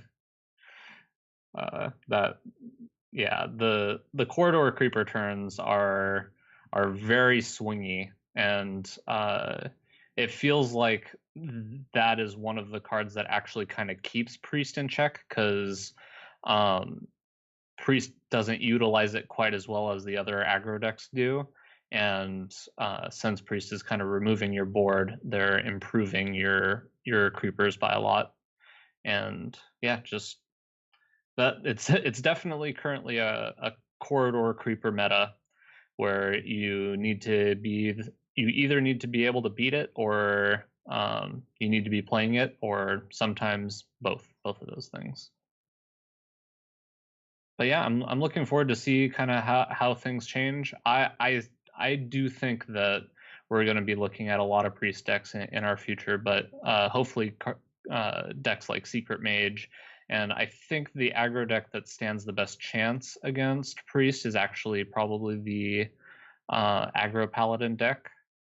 But I think the aggro paladin deck is worse against the other aggro decks is my only issue with it, with the exception of maybe rogue. I haven't played a lot of the tempo rogue, but it feels like that could be a Call to Arms is definitely a really hard card for rogue specifically to deal with.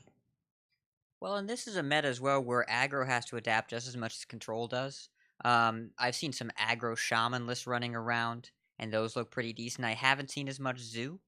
And the zoo decks I've seen just aren't able to compete with priest quite the same way. But I think that aggro hunter is going to be a little bit better situated to compete than it used to, because you get to start the pressure way earlier, and you have a lot more resources now. You can play the Emerald Spellstone, or you can keep the curve super duper low, but you've got a variety of 1s, 2s, and 3s now that all put a good amount of pressure on your opponent. Wandering Monster is really powerful, but you don't even have to play that. Just being able to start with Dire Mole and Candle Shot means that your turn 1 is so much more consistent than, do I have Alley Cat or no, or do I play this Firefly that doesn't do anything? I've been surprised by how resilient Hunter has been, and it frequently falls off after the expansion stabilizes, but Flanking Strike and Emerald Spellstone are real cards that Hunter was given, and Candle Shot has super outperformed anything I expected.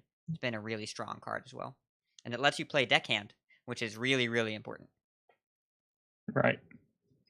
Also, I guess the one deck we haven't really talked much about, because I was kind of talking so much about Zoo, is Control Warlock and Combo Warlock have been two things that have grown in popularity by a lot.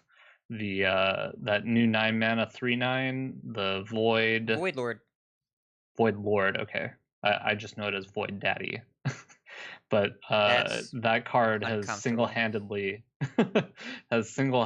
kind of revived the more controlling warlock decks. And I was actually going to give Kenny credit, because he called Carnivorous Cube as kind of a card to watch early on when the cards were being spoiled.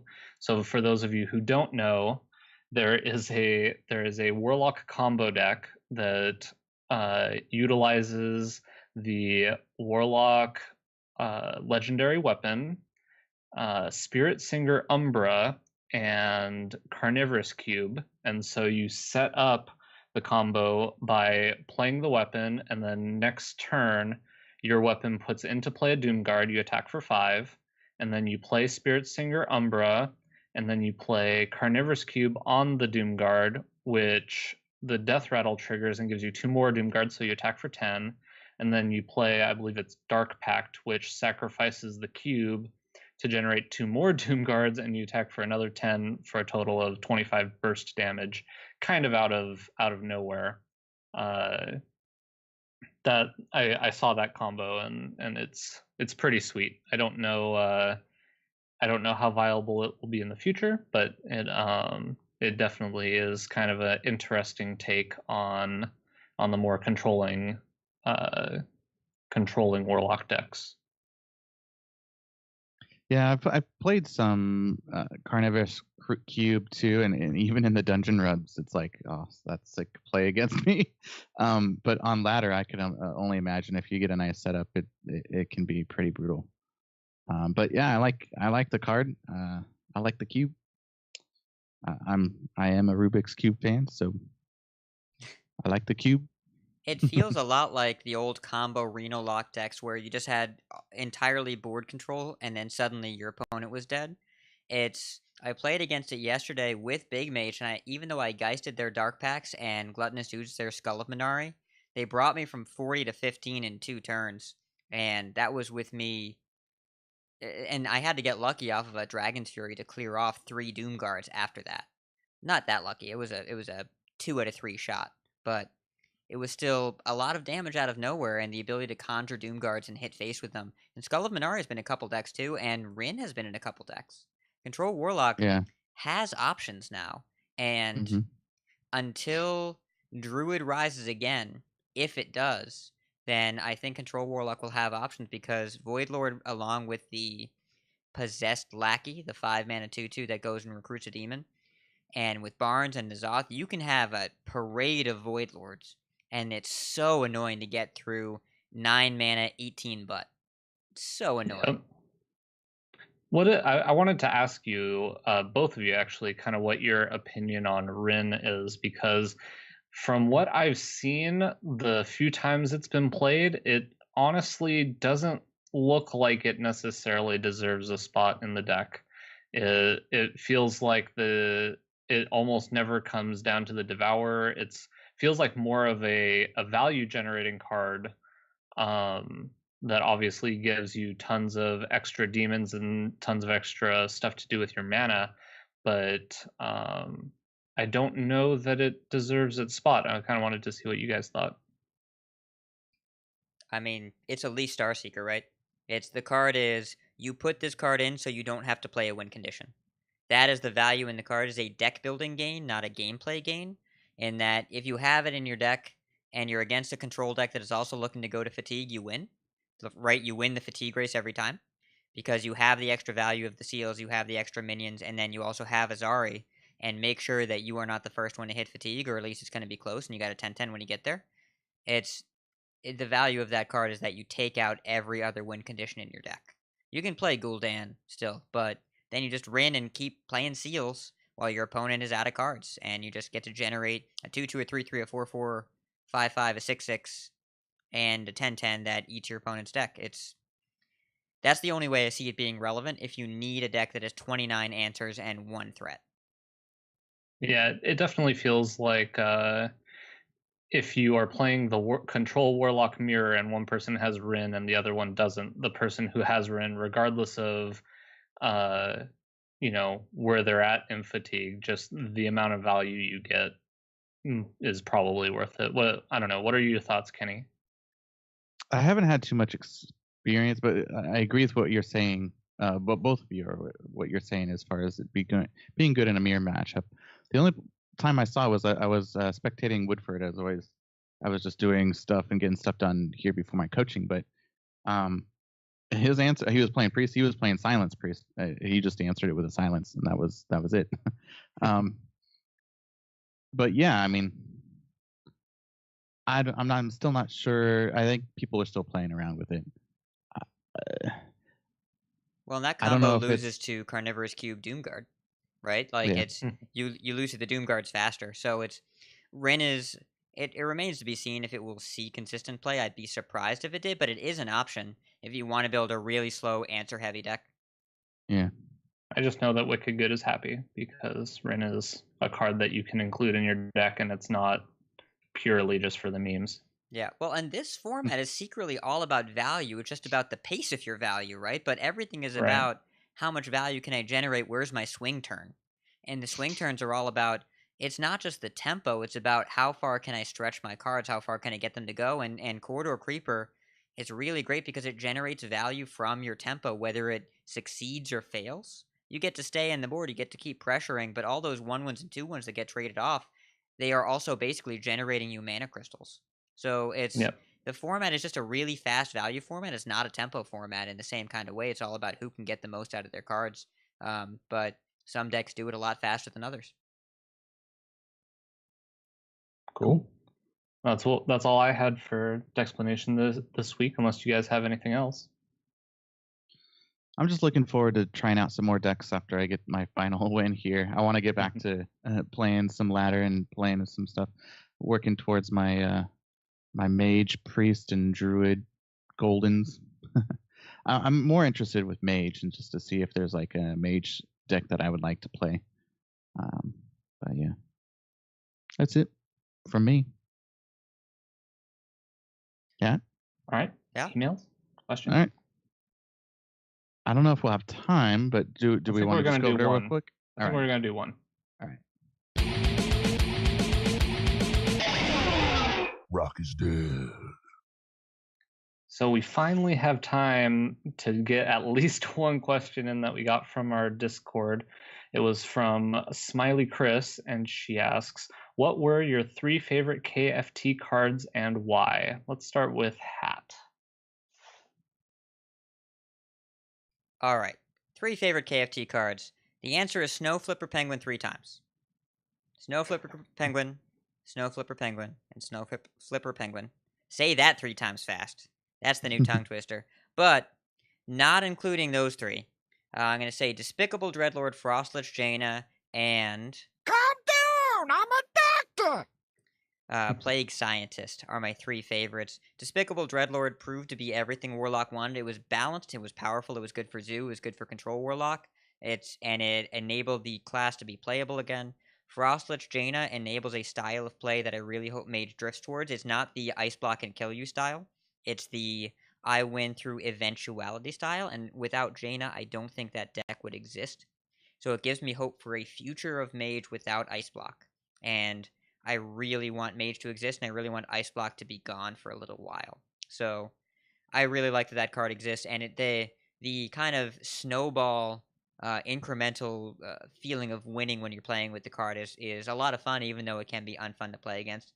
Plague Scientist, versatile, not too strong, really funny, one of my favorite battle cries, and it's good, and it makes Shadowcaster good, which is also one of my favorite cards. So I really enjoy playing with it, and it slots into tempo. Not as much for Miracle, but I don't need Miracle to exist all the time. I like that Plague Scientist kind of enables a fair way to manage combat and minions with generating tempo. Mountain Fire Armor would be my 4th. I know you didn't ask for 4th, but I'm giving you my opinion anyways, as I am known to do. And I think the card is just good enough to not quite have a home, while Warrior is kind of struggling with identity, but it's really good in Azoth. There have been a bunch of times where my opponent is in Azoth this back, and I have to clear the board, and that puts my opponent out of lethal range because of armor. And it feels really good to play on turn 3, and also really good late in the game. So those are my 3.5 cards. All right. What about you, Kenny? I'm gonna pick 3 that I liked. My favorite, I guess you could call him, is Kel'Thuzad, Prince Kel'Thuzad, and Obsidian Statue and Eternal Servitude. The last 2, it mainly was fun to get to play Big Priest, and it was just fun. I don't know. I liked playing it, and it wasn't super overpowered, but once you get there, yes, it felt super overpowered. Same thing with Kel'Thuzad. Something feels good about playing all these minions that are just 1/1 better than what they usually are. So those are just fun to play. I'd consider them my favorites.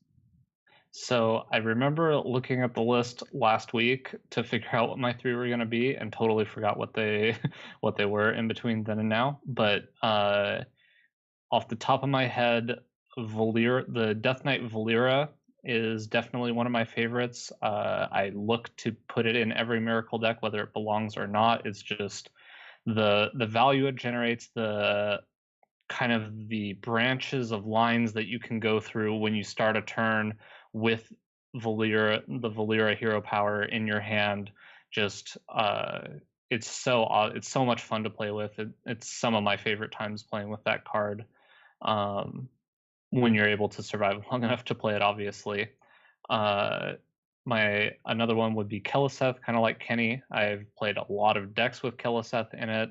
It has garnered a lot of wins for me, which obviously I enjoy quite a bit.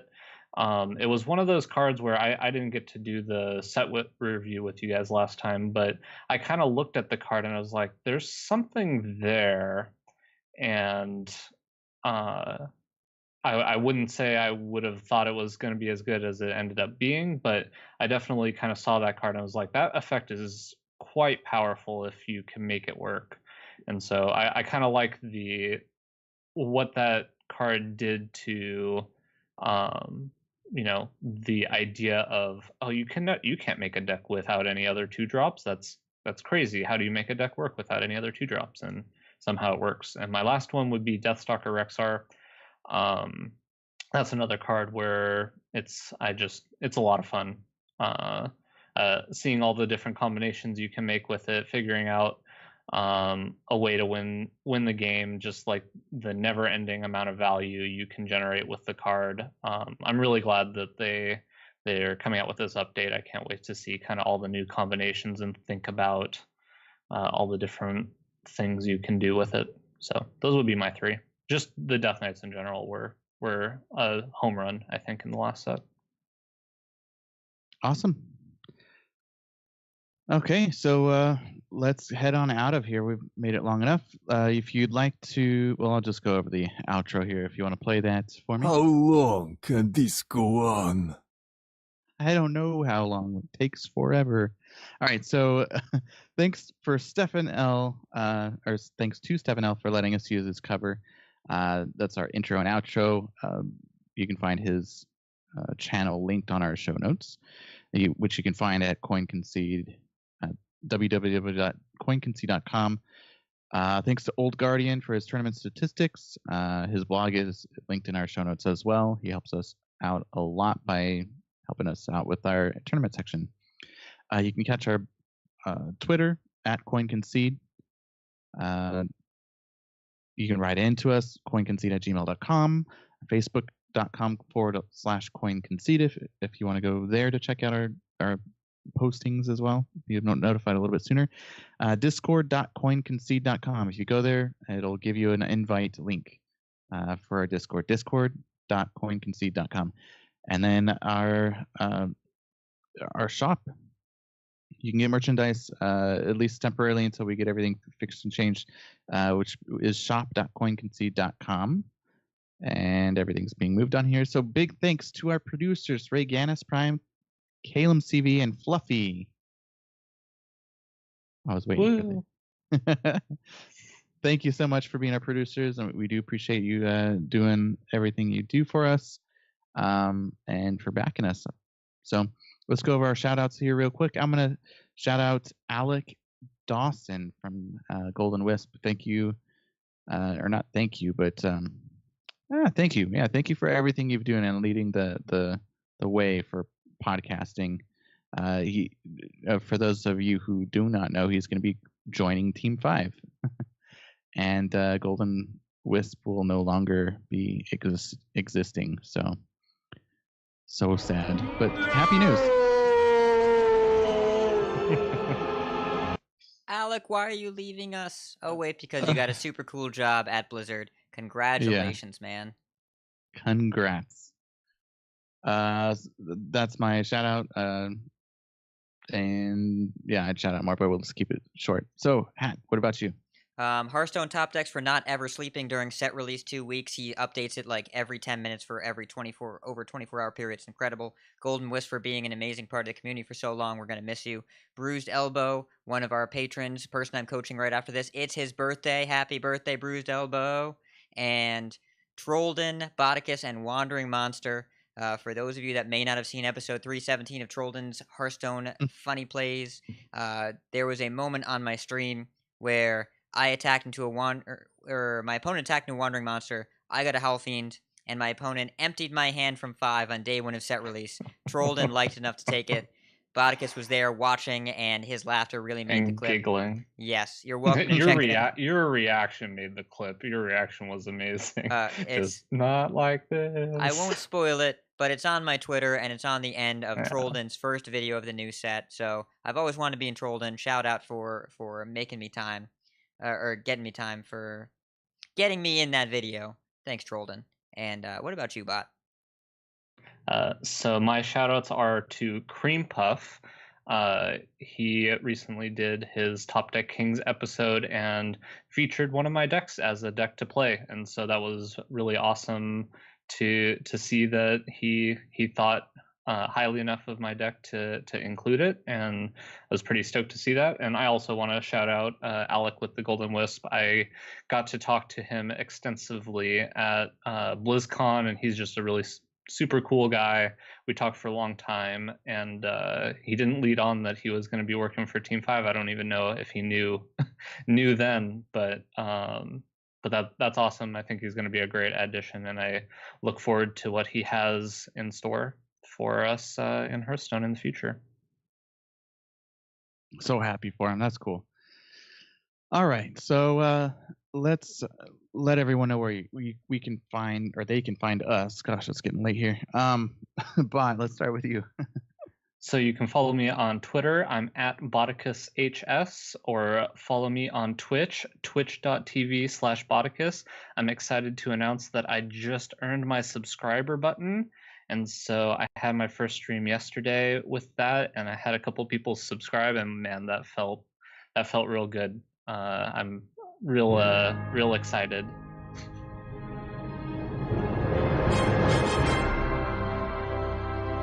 You did it, buddy. Yeah, I have Congrats. thank you. I have an emote coming out that's Coin Concede related, because I really can't thank the Coin Concede community enough. I definitely wouldn't have gotten there without all of you guys. So, Yay! I'm excited to see it. All right, and just to mention Cora, she's been real busy lately, but if you want to follow her on Twitter, is songbird_HS. Twitch is songbird Cora. Hat, what about you? You can find me on Twitter at RidiculousHat. You can find me on Twitch at twitch.tv/RidiculousHat. I move my stream schedule to Thursdays and Saturday nights, so you can catch me on Thursdays and Saturdays wherever streams are sold. That's on Twitch. You can also find me on any Hearthstone Discord. Tag me and I will appear. And you can find me at your neighborhood movie theater this weekend when Star Wars is playing. Please be nice to me or any of the staff that you work with. They will have very long days and a lot of people yelling at them. If you could say thank you for the work you do during this week, that would be great. And don't ever ask someone, if you go to the movie theater on Christmas Day, just don't say I'm sorry you have to work on Christmas. Because, to be completely honest with you listeners, you're the reason they're there. So, just be grateful they're there, but be nice to them. That is my mini soapbox. And, of course, Coin Concede listeners are the best people, so I have nothing but the most faith that you all will brighten the day of any retail employee you come across. Yeah, they're all going to say, Hat told me. Yeah, and they'll be like, who's Hat? What's a hat? Why is he trying to talk to me? I got no words for that. All right, so for me, just to cap it off here, I'm on Twitter at KCCO_gamer, and you can always. Did you mention yours, by the way, Hat? I mentioned my what? Your Twitter. Yeah, and your Twitch. at RidiculousHat. Oh, okay. I don't know. I was so enthralled with your movie. Yes, Your movie I'm cover. very All right. enthralling. Yes. Well, and you didn't mention Discord this time, so that's what got me questioning. So you can link either of us or any of us in Discord. We'd be sure to answer you there. So again, discord.coinconcede.com. That ends it for the show this week. I'm going to leave you with keep calm and chive on. Keep calm and chive on. And if you see us on ladder, coin concede. Coin Concede. Coin Concede.